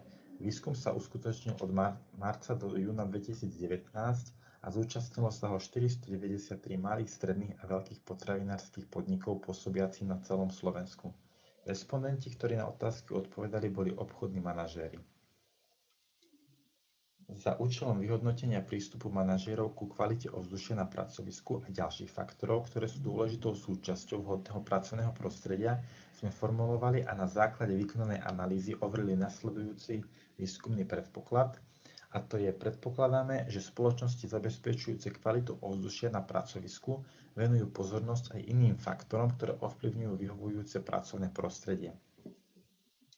Štatistické metódy, ktoré sme v práci využili, bola Cronbachová alfa, korelačná analýza, Kruskal-Wallisov test a Spearmanov koeficient. Na ďalšom slade môžeme vidieť graf, ktorý obsahuje priemerné a najčastejšie zaznamenané odpovede. V stĺpcovom grafe vidíme priemerné odpovede respondentov a v čiernom grafe najbežnejšie odpovede respondentov. Prvý výrok spoločnosti zabezpečujeme kvalitný vzduch na pracovisku dostal priemernú odpoveď 3,5 a najčastejšiu odpoveď s hodnotou 3, ktorou sa vyjadrilo až 31% zástupcov spoločnosti. Na základe tohoto zistenia môžeme konštatovať, že v potravinárskych podnikoch na Slovensku existujú značné rezervy, pokiaľ ide o zabezpečenie kvality ovzdušia. Priemerná odpoveď na vyhlásenie veľká pozornosť sa venuje farebnému usporiadaniu, osvetleniu na pracovisku bola neutrálna a najbežnejšia odpoveď dosiahla hodnotu 2. Veľký rozdiel v priemernej a najbežnejšej odpovedi možno vidieť v odpovedi na vyhlásenie v spoločnosti uprednostňujeme prácu v otvorenom prostredí pred prácou v uzavretých kanceláriách. Priemerná odpoveď bola neutrálna a dosiahla hodnotu 3,25. Respondenti často označili odpoveď úplne súhlasím, teda 5. Priemerná odpoveď výroku v spoločnosti uplatňujeme zásadu rovnováhy medzi pracovným a súkromným životom bola hodnotená ako neutrálna 3,16 a najbežnejšia odpoveď bola tiež neutrálna 3. Ďalší významný rozdiel v priemere a najbežnejšej odpovedi bol vo vyhlásení zamestnancom sú poskytované relaxačné zóny spoločnosti. Priemerná odpoveď bola 3,25 a najbežnejšia 5. Výrok zamestnanci majú možnosť pracovať v medzinárodných tímoch dosiahla priemernú odpoveď 1,92 a najbežnejšia hodnota bola 1, tá vyjadrujúca absolútny nesúhlas. Z uvedeného je zrejmé, že až 3/4 spoločnosti, čo je približne 75%, neposkytuje zamestnancom vôbec možnosť pracovať v medzinárodných tímoch. Realizovaný Kruskal-Wallisov test preukázal, či existujú závislosti medzi odpoveďmi respondentov na základe veľkosti spoločnosti, právnej formy podnikania, kapitálového podielu spoločnosti a regiónu, v ktorom spoločnosť pôsobí. Hodnoty označené hviezdičkou predstavujú štatisticky významné rozdiely na hladine významnosti 95%, a hodnoty označené 2 hviezdičkami predstavujú vysoko štatisticky významné rozdiely na hladine významnosti 99%. Ako možno vidieť v tabuľke, vysokoštatisticky významné rozdiely nám vznikli pri zabezpečení kvality ovzdušia na pracovisku, k veľkosti podniku a taktiež k regiónu, pozornosť na farebné usporiadanie a osvetlenie k regiónu, preferencia open spaces ku veľkosti podniku, uplatňovanie zásady rovnováhy medzi pracovným a súkromným životom k veľkosti podniku, tvorba relaxačných zón k veľkosti podniku a príležitosť pracovať v medzinárodnom tíme k veľkosti podniku, taktiež k právnej forme, ku kapitálovému podielu a taktiež aj k regiónu. Použitím Spearmanovho korelačného koeficientu sme overili silu závislosti medzi odpoveďami. Hodnoty označené hviezdičkou predstavujú štatisticky významné rozdiely na hladine významnosti alfa 0,05 a hodnoty označené 2 hviezdičkami predstavujú vysoko štatisticky významné rozdiely na hladine významnosti 0,01. Ako môžeme vidieť, najvyššia zaznamenaná korelácia má hodnotu zaokrúhlenie 0,367 a je vysoko štatisticky významná. Predstavuje strednú a zásadne pozitívnu závislosť medzi zabezpečením kvality ovzdušia na pracovisku a zameraním na farebné usporiadanie a osvetlenie pracovného prostredia. Našli sme ďalšie 2 stredné až zásadné závislosti medzi zabezpečením kvality ovzdušia na pracovisku a uplatňovaním zásad rovnováhy medzi pracovným a súkromným životom, ako aj uprednostňovaním otvorených priestorov pred uzavretými a uplatňovaním zásad vyrovnávania pracovného a súkromného života. Okrem toho sme našli 9 vysokoštatistických významných korelácií, ktoré patria do kategórie nízkej až strednej závislosti a zostávajúce 3 z nich nie sú štatisticky významné. Na základe danej analýzy bol výskumný predpoklad čiastočne akceptovaný. Na základe daných charakteristík pozície môžeme konštatovať, že spoločnosti majú neutrálny prístup k zabezpečovaniu kvality ovzdušia na pracovisku, uplatňovaniu princípu rovnováhy medzi pracovným a súkromným životom, ako aj k pracovnému prostrediu. Na základe našej analýzy môžeme konštatovať, že v závislosti od veľkosti a umiestnenia sa spoločnosti snažia zabezpečiť svojim zamestnancom kvalitné ovzdušie na pracovisku, venujú pozornosť aj farebnému usporiadaniu a osvetleniu pracoviska a uplatňujú zásady rovnováhy medzi pracovným a súkromným životom na pracovisku. Na druhej strane existuje iba jedna stredná až podstatná pozitívna závislosť medzi zabezpečením kvality ovzdušia na pracovisku a zameraním sa na farebné usporiadanie a osvetlenie pracovného prostredia. Na základe našich analýz sú naše odporúčania na zlepšenie pracovného prostredia pre zamestnancov založené na jednoznačnom súlade so zákonmi, normami a predpismi s cieľom zachovať zdravie zamestnancov, zabezpečenie vhodného pracovného prostredia pre všetkých zamestnancov bez ohľadu na miesto výkonu práce v spoločnosti, zabezpečenie primeraného a bezpečného pracovného prostredia pre zamestnancov s ohľadom na pracovnú náročnosť a očakávaný výkon alebo na komunikáciu a zabezpečenie potrieb očakávaní oboch zainteresovaných strán, zabezpečenie rovnováhy medzi osobným a profesionálnym životom zamestnancov, komunikácia a vypracovanie systému, ktorý by spĺňal požiadavky zamestnanca aj zamestnávateľa. Stanovenie pravidiel flexibility pracovného času a miesta výkonu práce zamestnanca a zabezpečenie kontroly plnenia úloh. Poskytnúť zamestnancom možnosť pracovať v tímoch v oblasti inej organizácie, v inej krajine, čo môže pomôcť rozvíjať ich osobnosť, vedomosti, zručnosti a následne aj lojalitu. Ďakujeme za pozornosť.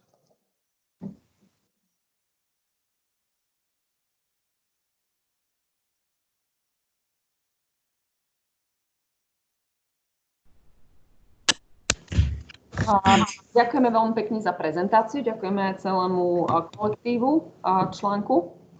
Prezentáciu sme počuli veľmi zaujímavá, takže ešte raz veľmi pekne ďakujeme. Sú nejaké otázky k prezentácii? Ja osobne nemám žiadne, takže Boris, veľmi pekne ďakujem za odprezentovanie článku. Ďakujeme. Ďakujeme. A pekné popoludne ešte želám, že zostanete s nami až do konca. Zostávame. Okay. So thank you very much. This was the last presentation of the section number 5. And I would suggest having no coffee break if you agree.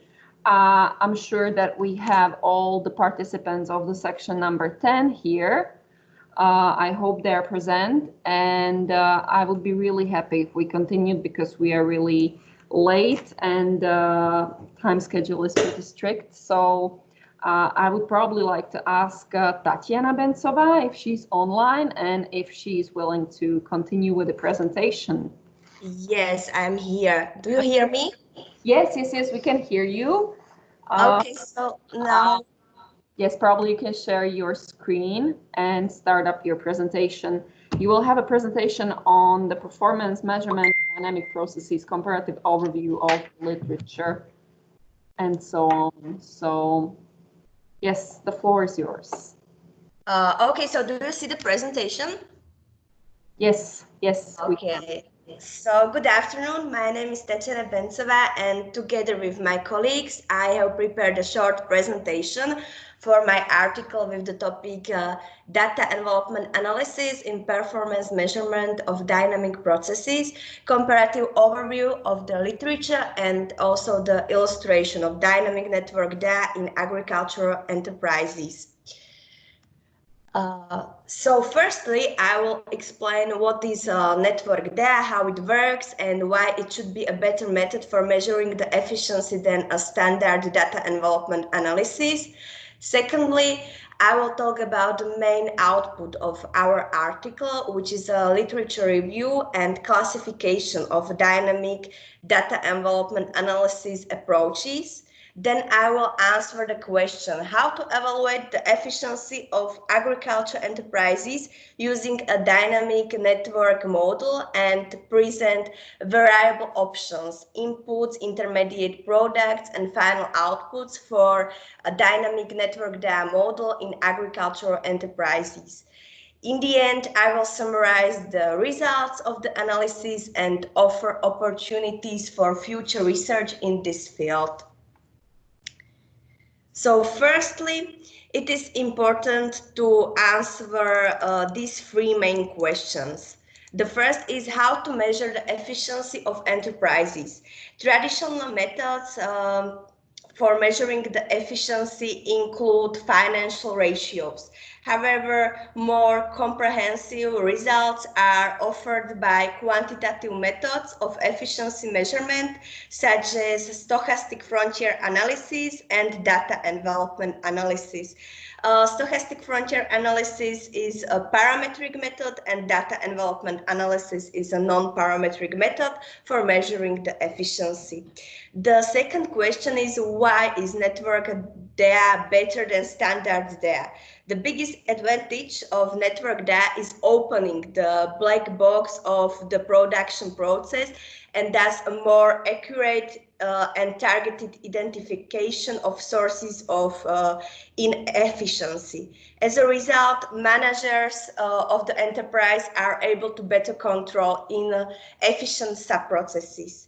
And the last question is, why and how to apply dynamic network data to the efficiency analysis of agricultural enterprises. The initial studies on network data were in the agricultural sector. Network data is a suitable method for measuring the efficiency of farms with complicated internal structure. A combination of crop and livestock production is typical for agricultural enterprises. Network data offers a deeper insight into the cause of inefficiency of individual sub-processes in their enterprise. How does network data work? Each decision-making unit, for example, enterprise, acts as a black box as it takes into account the flows of input variables, and the production process creates flows of output variables. The production process is the process of transforming inputs into outputs. The critical point in the use of non-parametric data is the non-disclosure of the production process. Data considers the production system as a black box which ignores internal relations of sub-processes inside the system. In the real world, the structure of a decision-making unit, in our example, decision-making unit is the agriculture enterprise, contain of several connected sub-processes. One of the most important approaches for evaluating the system with several sub-processes is a network data model, which takes into account internal structure with intermediate products in measuring the efficiency. And our study is a literature review and classification of dynamic data approaches, and proposed also some references of the dynamic network data studies, which are presented summary in the table, which consists of 44 research papers published from 1996 to 2017. The sample of studies were selected by the number of citations from Web of Science. The first column shows the applied approach in the research paper. Most commonly used model is the dynamic SLEX-based measure with a network structure developed by Tone Tsutsui. The next author extended relational approach for a network system to a dynamic network system. This relational dynamic model became the basis for many other researchers. The third column in the table shows the application fields of dynamic network data methodology, including farms, airlines, banking sector, hospitals, manufacturing companies, and others. The fourth column shows the type of study. T is theoretical study, Then there is theoretical and practical studies, and also some practical studies. Theoretical works were focused on the mathematical formulating of a new model or extension of existing models. Practical studies were focused on the application of existing models to specific decision-making units.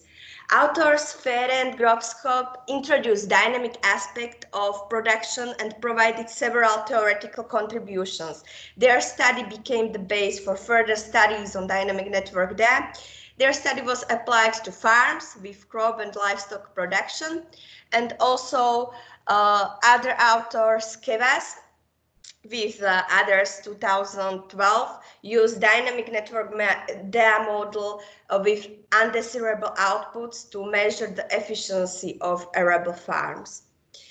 So the question is how to measure the efficiency of farms. Production process of agriculture enterprise is characterized by multiple inputs and multiple outputs. An output from one process is used as an input to another. This output is called intermediate product or carryover. Agriculture enterprises are units with internal structures with both crops and livestock production. In dynamic network data model shown in picture are two time periods, T and T plus 1. In each time period, the agriculture enterprise produces a production, and the decision of the enterprise in time period T will affect the production in time T plus 1. So this is the dynamic aspect in our model. Picture shows illustrative example of dynamic network data model in agriculture enterprise with two crop production sub-processes. Output from crop production in time T consists of final output and also intermediate product. There could be, for example, seed, which is used as input in the next time period T plus 1.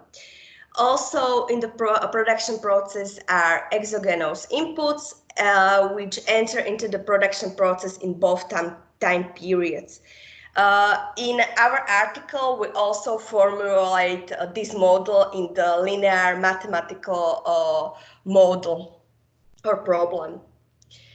This table presents variable options for a dynamic network data model in agriculture enterprises. The period T plus 1 may not be only the next calendar year, but it can also be a period of the next marketing year in the enterprise. In the first example, the intermediate product is the potato production. The farm produced the amount of potato in period T, when one part represents the production for sale on the market in time T, and the other part became an intermediate product, and in the next year these potatoes were planted and became an input in this year. In this sense, we also formulated the following application examples. These examples are an incentive for further research in this area. The evolution of dynamic network data models was presented in this study by analyzing 44 research articles. Our study provides a literature overview of dynamic network data studies. This review is expected to prompt researchers to perform new theoretical studies and stimulate dynamic network data models in agriculture application. The key question is as follows: how to evaluate the efficiency of agriculture enterprise using dynamic network data model over time? By targeting this question, our paper discussed existing dynamic data studies with agriculture application field and pointed out the biggest limitation of the application, which is the data set for this type of analysis. This paper also proposed the methodology of dynamic network data models and variables options in the agriculture application field. Further research should also investigate in the literature review of this paper, and the future research will focus on applying dynamic network data model to agriculture enterprises. We believe that the assessment of dynamic performance is an open research venue. Thank you for your attention, and if you have any questions, please contact me on my email address. Dear Tatiana, thank you very much for your presentation. It was interesting. Are there any questions for Tanya? No, not really. So as you said before, they can contact you, or the participants can contact you on your email address and ask questions connected with your presentation. Thank you very much, and I hope you stay with us. Thank you. Thank you. Bye-bye. Have a nice afternoon. Bye. Bye. All right. So now I will ask Andrea Bohacikova if she's here, if she's online. Yes, I'm online. Can you hear me? Hi. Welcome to the conference. I know we are a bit late. You sent the pre-recorded presentation, so if you agree, I will share the screen and we will all see your presentation. Maybe I will ask Tatiana to stop sharing her screen. Okay, thank you very much, Tanya. Yeah. Okay, so now I will share the screen so we can see Andrea's presentation called Risk Assessment of Agricultural Companies Using Accounting Beta. So just a moment, please.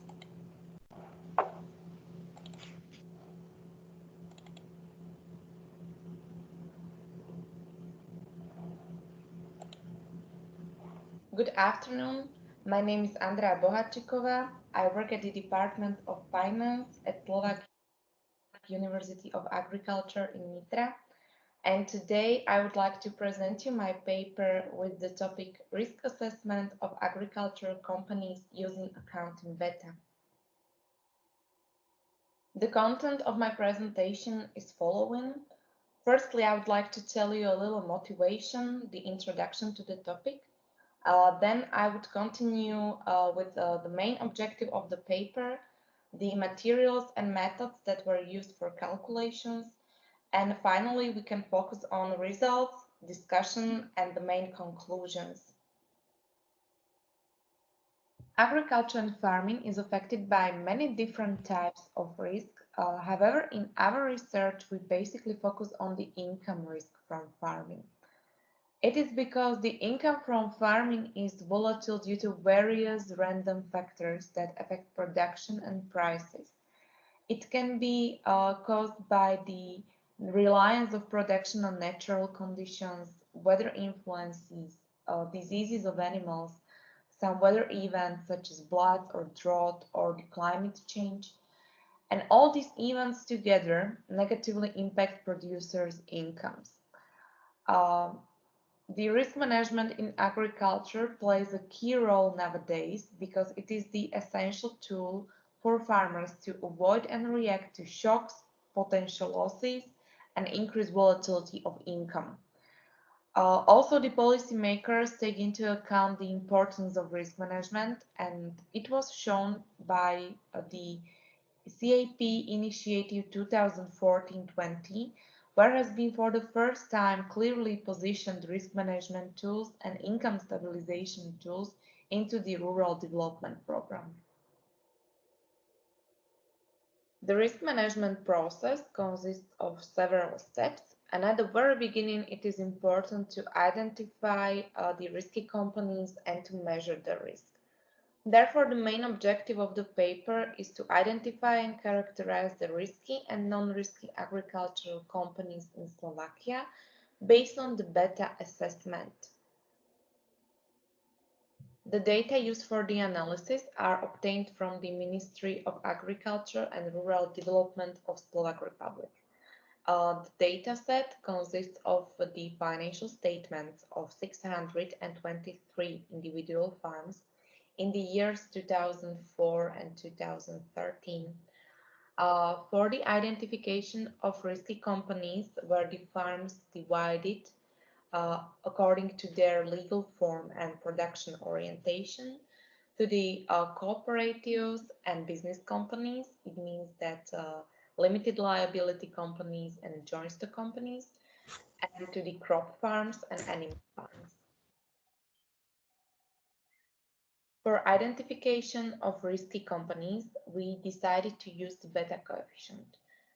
We think that it is more beneficial to use the values of beta coefficient than to rely on the specific values of standard deviation, because the standard deviation measures the volatility of yield of the farm, individual farm, while the beta measures the volatility of the yield of the farm against the whole market. So it can be comparable to the whole market. The problem actually is that the agricultural companies in Slovakia belong to so-called unlisted companies. It means that their stocks are not publicly traded on the exchange, and the beta coefficient in the capital asset pricing model measures the risk usually using the historical stock prices. While the price information is not available in the case of farms, we decided to replace the data with the accounting information. It means to measure so-called accounting beta. And in the paper, we used the empirical study of authors Hill and Stone, or the author Voss, who in the last used the accounting beta, the concept of risk composed equity beta, and measured the volatility of return on equity of individual farms, and then compared it to the return of equity of the whole market. Based on the results of beta coefficient of each individual farm, the companies can be classified to the risky group. If the beta is higher than 1, it means that the farm is more volatile than the market, or to the non-risky group. If the beta is between values 0 and 1, it means that it is less volatile than the market. There can also happen the situation that the beta coefficient is negative. It means that the farm is negatively correlated to the market and their values move the opposite way. Firstly, we removed the outliers, and after that 600 farms were used for calculations. And the results show that from the total number of farms, 51% are companies with higher volatility than the market volatility.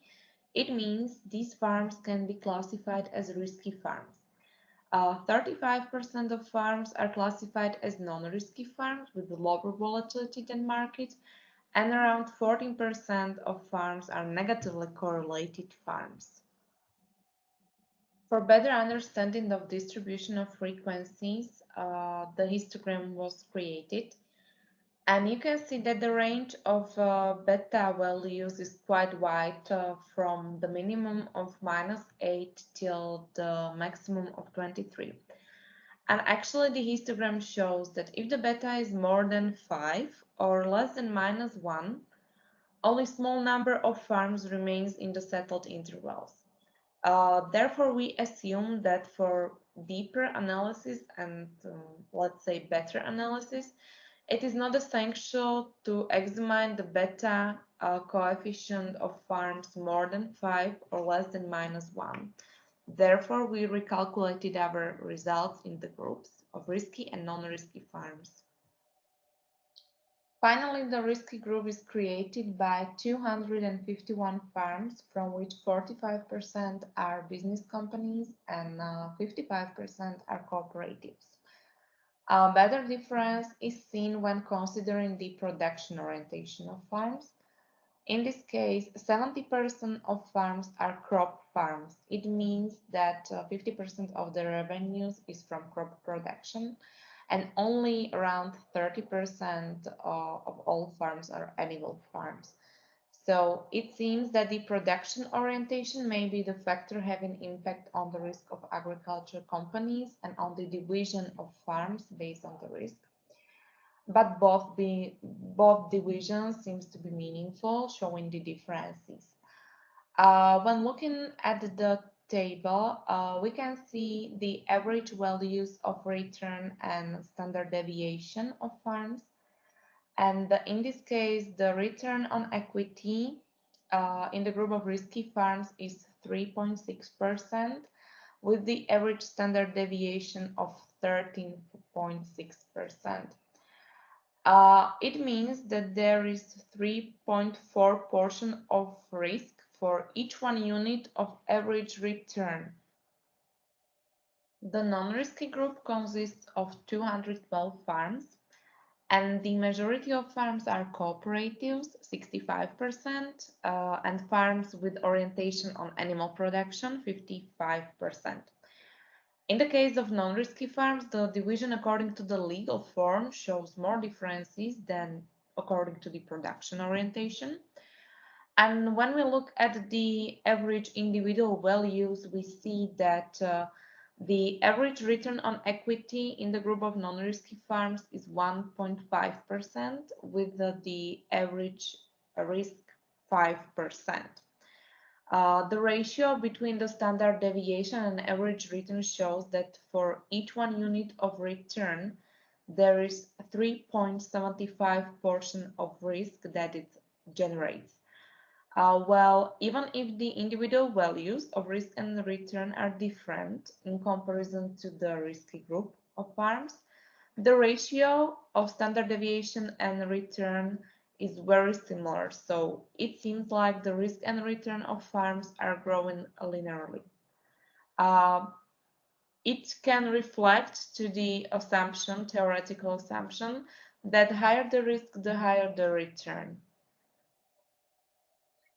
When considering the histograms of farms according to the legal form and production orientation, we can see that the histogram shape looks quite similar.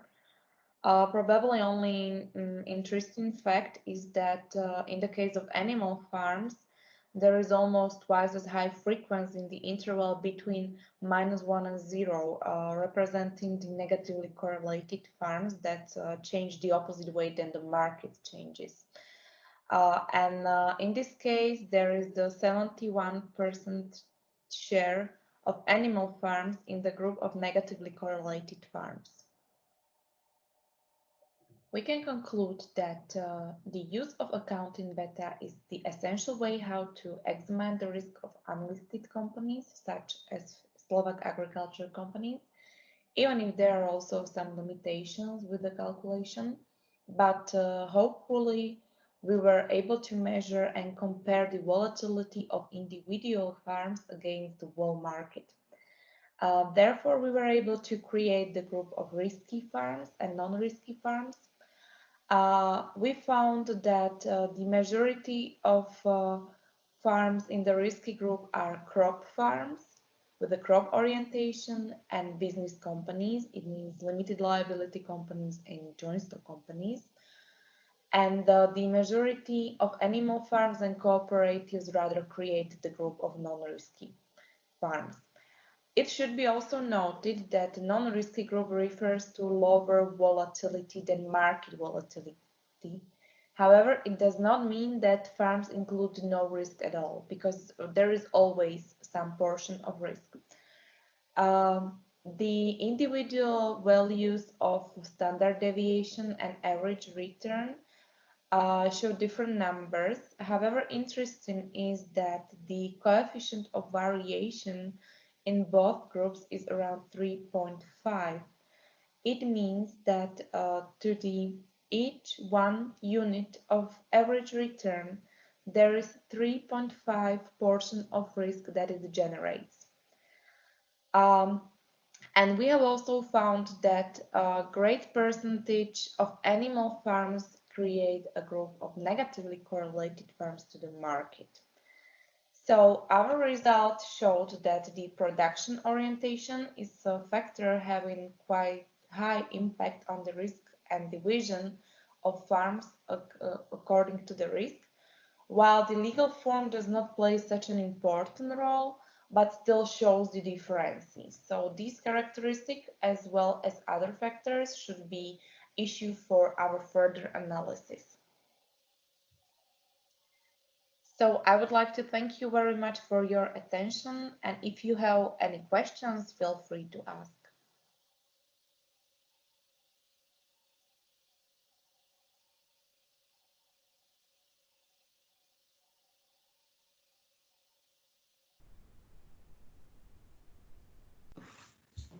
So thank you, Andrea, for your presentation. Are there any questions for Andrea?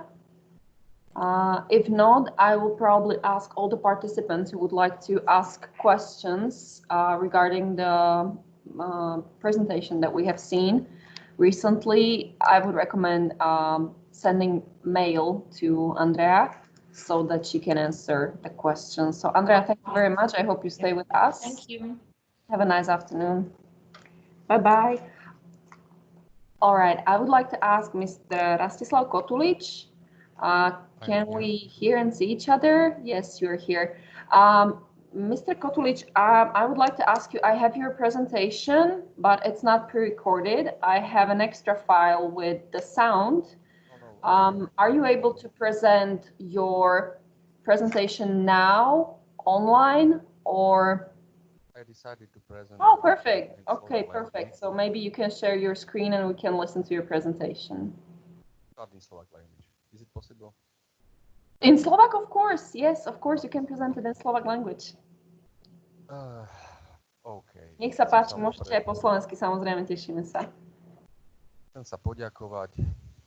Už dlho tu sedím, nejako sa to naťahuje. Áno. Budem krátky v tomto zmysle. Moje meno je Rastislav Kotulic. Pripravili sme si tému s spoluautorským kolektívom pod názvom Profitability of the Enterprises in the Agriculture Sector in Terms of the Legal Form of Business. Téma je z nášho pohľadu vyňatou z nášho výskumu v rámci projektu VEGA a projektov KEGA. Pár vecí sme odprezentovali aj v rámci zaujímavých štúdií, tak vybrali sme si len takú povrchnejšiu popularizačnú záležitosť ohľadom rentability, ziskovosti poľnohospodárskeho odvetvia. Cieľom tohto nášho príspevku bolo zhodnotiť vývoj vybraných ukazovateľov ziskovosti v poľnohospodárskych podnikoch na Slovensku z hľadiska právnej formy. Vybrali sme si na to dvojicu ukazovateľov ziskovosti alebo rentability. Išlo o rentabilitu majetku ROA a rentabilitu tržieb ROS. Vyhnem sa tým základným nejakým rozličným porovnaniam, len v základe by som to nejako vyšpecifikoval, že ukazovateľ rentability majetku je z nášho pohľadu hlavným predstaviteľom efektívnosti podnikania a vhodným ukazovateľom na meranie výkonnosti podniku. Informuje o rozsahu účinnosti, ktorý je tvorený majetkom a ktorý je následne rozdelený na čistý zisk, výplatu úrokov a daň z príjmu. Pod pomocou tohto ukazovateľa sa hodnotí výkonnosť spoločnosti bez ohľadu na daňovú sadzbu a štruktúru kapitálu. A ďalším hodne používaným je teda ukazovateľ ROS, rentability tržieb. Hovorí nám v zásade o ziskovom rozpätí a je takým jadrom efektívnosti podniku. Tento ukazovateľ v zásade naznačuje, koľko eur čistého zisku pripadá na 1 euro tržieb.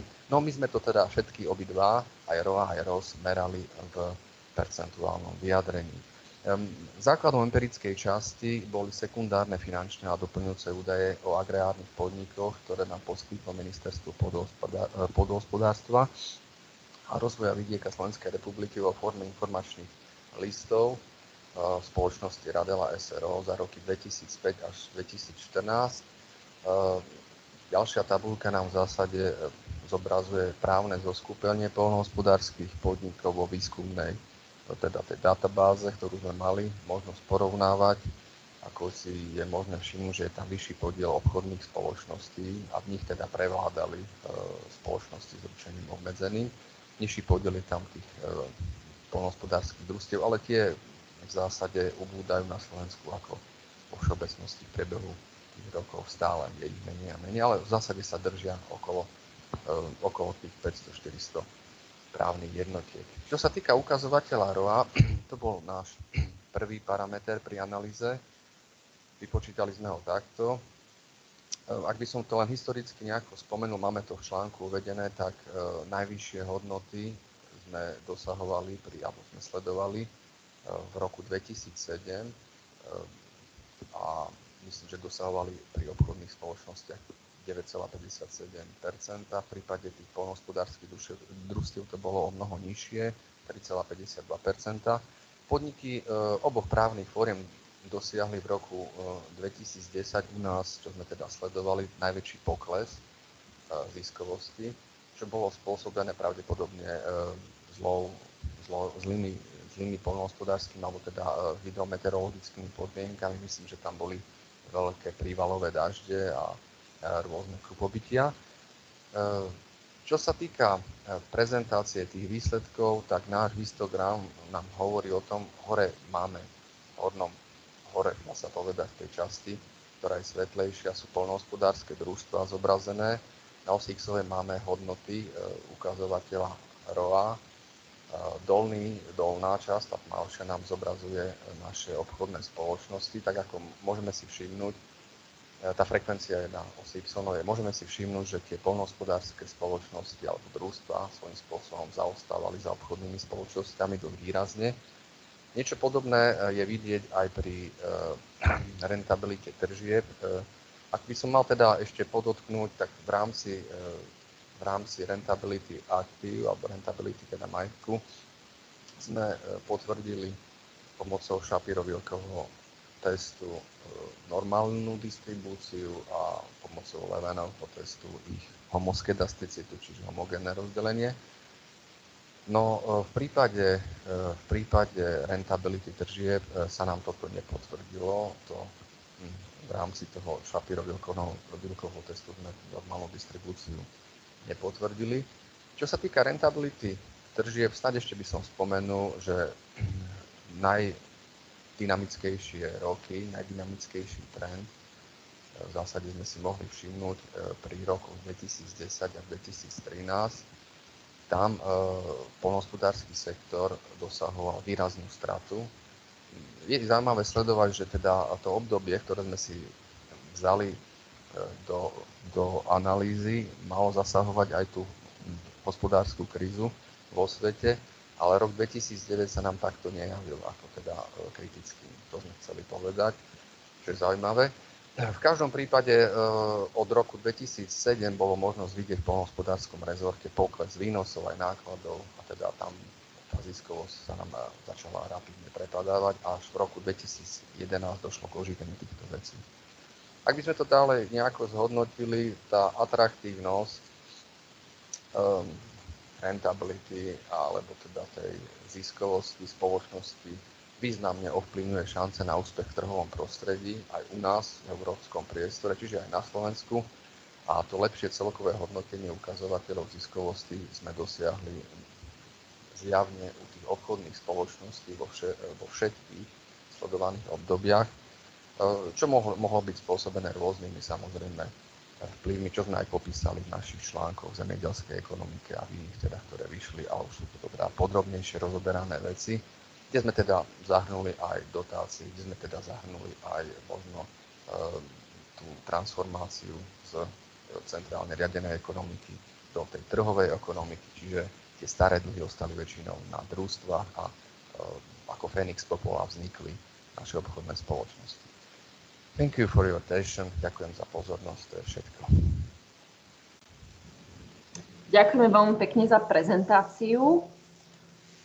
A pokiaľ nie sú žiadne otázky, navrhovala by som to, ako bolo počas prezentácie alebo pred prezentáciou povedané, môžete otázky posielať na e-mailovú adresu pána Kotuliča. Verím, že bude ochotný zodpovedať všetky pripomienky a otázky, ktoré by ste mali k prezentácii. Pán Kotulič, ďakujem veľmi pekne za účasť a za zaujímavé postrehy a prezentáciu. Dúfam, že s nami zostanete a prajem ešte pekné popoludne. Dovidenia, do počutia. Dovidenia. Chcela by som teraz poprosiť ďalšieho prezentujúceho, docenta Rovného, ktorý bude prezentovať svoju prácu online v slovenskom jazyku. Patrik, počujeme sa? Počujeme. Počujeme výborne. Mohol by si Dobre. Môžeš zdieľať obrazovku, aby sme videli prezentáciu.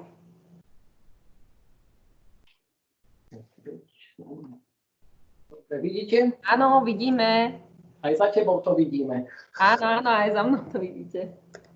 Takže pozdravujeme všetkých. My sme tu na to dvaja a Zuzka s nami je tiež online prihlásená, takže skoro sme tu celý autorský kolektív. Témou našeho príspevku je vlastne vplyv priamych platieb na ekonomiku vybraných plodín Slovenskej republiky. Prečo sme si vybrali túto tému? Je to z toho dôvodu, pretože dneska sa dosť často diskutuje o tom, čo je podporované a čo nie je v poľnohospodárstve. Je tu boj nejakých malých a veľkých fariem ohľadom podpor. Preto by sme si zvolili nie teraz hodnotenie priamych platieb a ich vplyv na ekonomiku podnikov, ale my sme si vybrali, že chceme hodnotiť vplyv dotácií na ekonomiku hospodárenia jednotlivých plodín, ktoré sú pestované na Slovensku. My sme si vybrali komodity, ktoré sú typické pre Slovenskú republiku v súčasnosti, ale ktoré boli typické aj v minulosti. Sú to nasledovné komodity.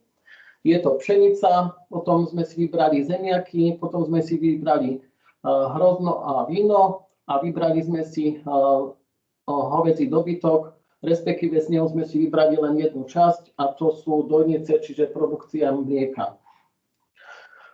K čomu sme dospeli? V prvom rade by sme chceli poukázať na ten systém priamych platieb, ktorý v súčasnosti existuje na Slovensku, že v súčasnosti systém je nastavený tak, že priame platby sú vyplácané na hektár poľnohospodárskej pôdy. Z historického hľadiska, respektíve vstupom do Európskej únie, sme na začiatku dostali istý nejaký balík financií, vypočítavané na základe nejakých priemerných úrod z predchádzajúcich rokoch a postupne ten balík sa mal navyšovať. Až v roku 2014 mal byť ten systém taký, že tie dotácie mali byť rovnaké vo všetkých štátoch Európskej únie.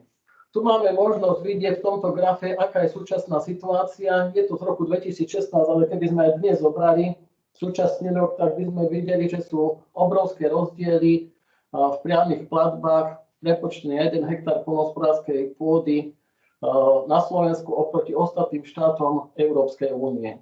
Čiže vidíme, že tie pôvodné štáty Európskej únie, EU15, sa nachádza niekde naľavo od nás, to znamená, že majú oveľa vyššie tie priame platby ako novopristupujúce členské štáty Európskej únie. Čiže to bol jeden taký problém, čo vidíme, že je tu jednotný európsky trh, avšak rozdielne financovanie poľnohospodárstva. Upozorňujeme, že v tomto grafe sú zahrnuté čisto len financie, ktoré sú určené z európskych prostriedkov. To znamená, že okrem týchto financií majú ešte štáty národné podpory, ktorými vlastne podporujú poľnohospodárstvo jednotlivých štátov. No a my sme si vlastne zobrali tie jednotlivé komodity a snažili sme sa na tých komoditách poukázať, ako to bolo pred vstupom do Európskej únie, po vstupe do Európskej únie, aká je súčasná situácia. Nebudeme tu textami sa zaoberať, ale chceme vám ukázať konkrétne čísla, čiže máme hodnotený rok. V tomto príspevku nám to vyšlo, že nedá sa všetky vlastne roky ukázať vám, ale máme vybraté roky 2001, 2005 a 2017. No a vlastne v riadkoch máme ukazovatele, ako sú dotácie, vlastné náklady na 1 hektár, potom máme ceny komodít a potom máme vlastne úrody. Pri zvieratách, čiže pri dojniciach, to máme všetko v prepočte na krmné dni, na 100 krmných dní. Takže z tejto tabuľky máme možnosť vidieť, že vlastne dotácie postupne narastajú do niektorých komodít, ale pri niektorých komoditách alebo plodinách nám tie dotácie v prepočte na 1 hektár klesajú. A práve čo je u nás zaujímavé, že vlastne plodiny, ktoré sa u nás najviac pestujú, tak samozrejme sú najviac pestované, čiže tá podporná politika, a potom aj neskôr budeme o tom diskutovať, nie je dobre nastavená, takže vidíme, že vlastne dotácie do pšenice, dotácie na slnečnicu sú vyššie, ako boli v rokoch, ktoré boli prístupové obdobie. A práve komodity, ako sú zemiaky, ako je hrozno a ako sú dojnice, tak tam tá situácia je rozdielna a negatívna. No my sme tieto údaje samozrejme sa snažili metodicky nejako zhodnotiť, to znamená, že sme robili nejaké prepočty a výsledky tých prepočtov sú tu uvedené, kde sme vlastne ako prvý indikátor dali krytie dotácií nákladov, že aký je vlastne percentuálny podiel tých dotácií na celkových nákladoch. Potom sme riešili otázku bruto ekonomického výsledku, to znamená, že tu sme len riešili, že sme zbrali do úvahy tržby a náklady, čiže to sme od seba odpočítali bez dotácií a potom sme vlastne tento istý vzorec použili a zahrnuli sme tam aj dotácie a vyšli nám nasledovné údaje. Čiže prvá tá časť hovorí o tom percentuálnom krytí nákladov dotáciami, kde nám vychádzajú zaujímavé čísla, kde vidíme vlastne, kde tá situácia narastá a na druhej strane, kde nám klesá. Čiže ako sme hovorili, narastá na tom pri tých plodinách, ktoré sú ekonomicky v súčasnosti pre nás zaujímavé, ktoré sa u nás najviac pestujú, pšenica a slnečnica, tie komody, ktoré máme. Ale samozrejme, že takúto analýzu sme robili aj na iných komoditách, čiže sú to aj iné obilniny a iné olejniny. No a potom máme zemiaky, hrozno a vlastne živočíšnu výrobu z pohľadu dojníc, kde vlastne tie výsledky nám klesajú. Rovnako tak vidíme ekonomické výsledky, kde vidíme, že vlastne vidíme ten zisk alebo stratu bez započítania dotácií u jednotlivých tých komodít. A potom vidíme, a vlastne aká je tá ekonomická situácia pre jednotlivých komoditách v jednotlivých rokoch po započítaní dotácií na jednotlivé plodiny. Bereme tak, že tie údaje sú priemerné za Slovensko, takže niektoré tie poľnohospodárske podniky získavajú aj vyššie dotácie, to znamená, že keď povieme, že tá priama platba je okolo 200 eur na hektár, tak niektoré podniky, ktoré sú z nevýhodných územia, dostávajú vyššie podpory, respektíve splňajú ďalšie podmienky na získanie ďalších dotácií, nakoľko ten systém u nás financovania, hovoríme o sendvičovom systéme podpory poľnohospodárov. Čo chceme tým poukázať, okrem tejto situácie, že v súčasnosti sa dosť často o tom diskutuje, že čo treba podporiť a čo nie. Áno, pretože vidíme, že stále viac a viac podnikov, a najmä veľkých podnikov, sa čisto venuje len poľnohospodárskym plodinám, ktoré vo veľkom vyvážame. Čiže v našom prípade je to pšenica, je to slnečnica, ktoré sa nespracovávajú na území Slovenskej republiky a dovážajú sa na druhej strane vo forme hotových výrobkov. Na druhej strane sme bola krajina, ktorá bola typická, máme aj výrobnú oblasť, napríklad zemiakovú výrobnú oblasť, kde sme boli veľkými producentami zemiakov. V súčasnosti je to veľmi malé percento a preto chceme poukázať, že práve ak chceme byť sebestační aj v iných tých komoditách, ktoré vo veľkom dovážame, tak musíme podporiť aj výrobu týchto komodít. Čiže v našom prípade sú to zemiaky, v našom prípade je to hrozno a v našom prípade je to zo živočíšnej výrobe sú to dojnice, ale celkovo môžeme povedať, že aj celkovú tú celú živočíšnu výrobu, pretože aj iné tie zvieratá dosahujú tiež negatívne hodnoty. Vlastne môžeme povedať, že na Slovensku v priemere živočíšna výroba je celkovo stratová. Takže vlastne našimi nejakými výstupmi sú nejaké odporúčania, ktoré by boli vlastne pre vládu alebo nejaké tie štruktúry poľnohospodárske, ktoré pôsobia u nás na Slovensku. A presne to súvisí s novým programovým vyhlásením vlády, kde sa hovorí, aby sme minimalizovali tieto komerčné plodiny, aby sme sa zamerali práve na tie plodiny alebo tie komodity, ktoré boli typické pre Slovenskú republiku, na ktoré máme prírodné podmienky, ale sú není tak dotované a z toho dôvodu upúšťajú tí poľnohospodári od pestovania daných komodít. Čiže aby sa nastolila nejaká nová politika v rozdeľovaní tých financií. Pretože samozrejme ten balík financií pre poľnohospodárov tých priamych platieb je obmedzený, ale aby bolo spravodlivé rozdeľovanie financií. A ja poprosím ešte Duška, ktorý ešte by rád doplnil nejaké informácie. Ja by som k tomu povedal len toľko, že súčasný dotačný, by som povedal, zámer krajiny sa tvorí a dá sa povedať, že už Slovensko nebude musieť poslúchať nariadenia Európskej komisie, ale vlastný balík si bude môcť rozdeliť.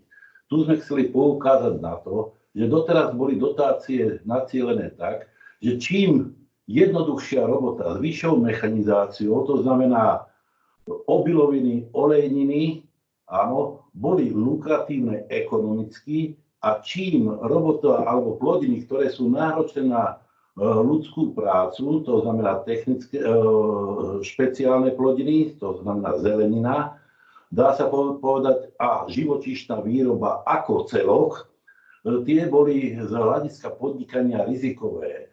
Družstvá, keď vytvárali ako celok svoju výrobu, tak videli, že rastlinná výroba im prináša zisky, živočíšna výroba tieto zisky spotrebováva vo forme strát a dá sa povedať, že tie družstvá sa ekonomicky zorientovali a začali jednoducho po vstupe do Európskej únie veľmi urýchlene likvidovať stavy hospodárskych zvierat, povedzme si výrobu zeleniny, výrobu ovocia, výrobu hrozna. Toto bol dopad ekonomických záležitostí. Nie, že by sme to nevedeli vypestovať, ale jednoducho ste videli, že keď na obiloviny tvorili dotácie 20%, 25% takmer dotácií z nákladov a na komoditu hrozno alebo sady tvorili len 6 až 8% nákladov, tak podstatne vyššie riziko stratovosti vzniká tam, kde je nižšie percento, čiže u tých sadov, viníc, ako u obilovín, kde je prakticky tých 20-25% dotácií. Preto sa zmenila štruktúra výrobná, ktorá mala výrazný dopad, škoda, že tam sme neuviedli dopad, obchodného deficitu. To znamená, v 2001 roku, keď sme prestupom mali okolo 700-800 miliónov eur a dneska sa už plháme tesne 2 miliardám eur. Čiže toto si musíme uvedomiť a prerozdeliť tie peniaze tak, aby tie komodity, ktoré sme tradične vyrábali a nie sme sebestační, výroba mäsa, pomalinky a tak ďalej, by sme si mali vo svojej réžie múdro prerozdeliť, aby sme znižovali riziko obchodného dlhu a riziko aj takých krízy, ako je teraz. To znamená, že dajme tomu, keby ešte tá kríza vypukla, tak určite by rôzne štáty uzavreli svoje potravinové zdroje pre iné štáty. Tak to vždy fungovalo. Ja len toľko k tomu. Ďakujem. A ja by som ešte dodal, že na doplnenie, že vlastne každým rokom alebo každým tým programovým obdobím sme dostávali viac a viac financií do poľnohospodárstva a na druhej strane nám každým rokom narastá ten deficit obchodnej bilancie s poľnohospodárskymi a potravinárskymi produktami. Čiže toto treba zastaviť, aby proste tá situácia sa zmenila a predpokladáme, že v súčasnosti práve sa o tom rokuje a malé organizácie zastrešujúce poľnohospodárstvom sa budú skôr zaoberať ich členovia produkciou tých komodít, ktoré sa nepestovali, respektíve sa prestali pestovať, čiže to sú testov pridanou hodnotou, ako v našom prípade boli zemiaky, alebo bolo to hrozno a celá živočíšna výroba plus ovocie a zelenina. Takže ďakujeme vám za pozornosť. A poprosíme o otázky. Áno, takže poprosila by som, ak sú nejaké otázky. Nech sa páči. Žiadnu otázku nevidím, takže každopádne veľmi pekne ďakujem za prezentáciu. Bolo to veľmi zaujímavé a zostávame vo viere a nádeji, že sa situácia čoskoro zmení k lepšiemu, či už v poľnohospodárstve alebo s chorobou, v súčasnosti sa šíriacou nákazou COVID-19. I would like to thank you all the participants of the sections 3, 5, and 10. Thank you for your presentations. Thank you for your time. Thank you for joining us and presenting. And as for the certificates for the presenting authors, I would like to say that the certificates will be sent to your email addresses. There will be one certificate per article, and you can share the certificate. So hopefully you enjoyed the day that we spent together, and you have some fruitful ideas and good memories of the conference online, which was the very first time for us. Thank you very much for joining us, and I wish you a beautiful day and all the best to you. Lots of health and a strong immunity system. Thank you very much. Veronika, also thank you very much for moderating and being with us all day. So thank you very much to you, and of course to all organization committee and participants that survived with us till the end. Thank you. Thank you very much. Bye-bye. Bye.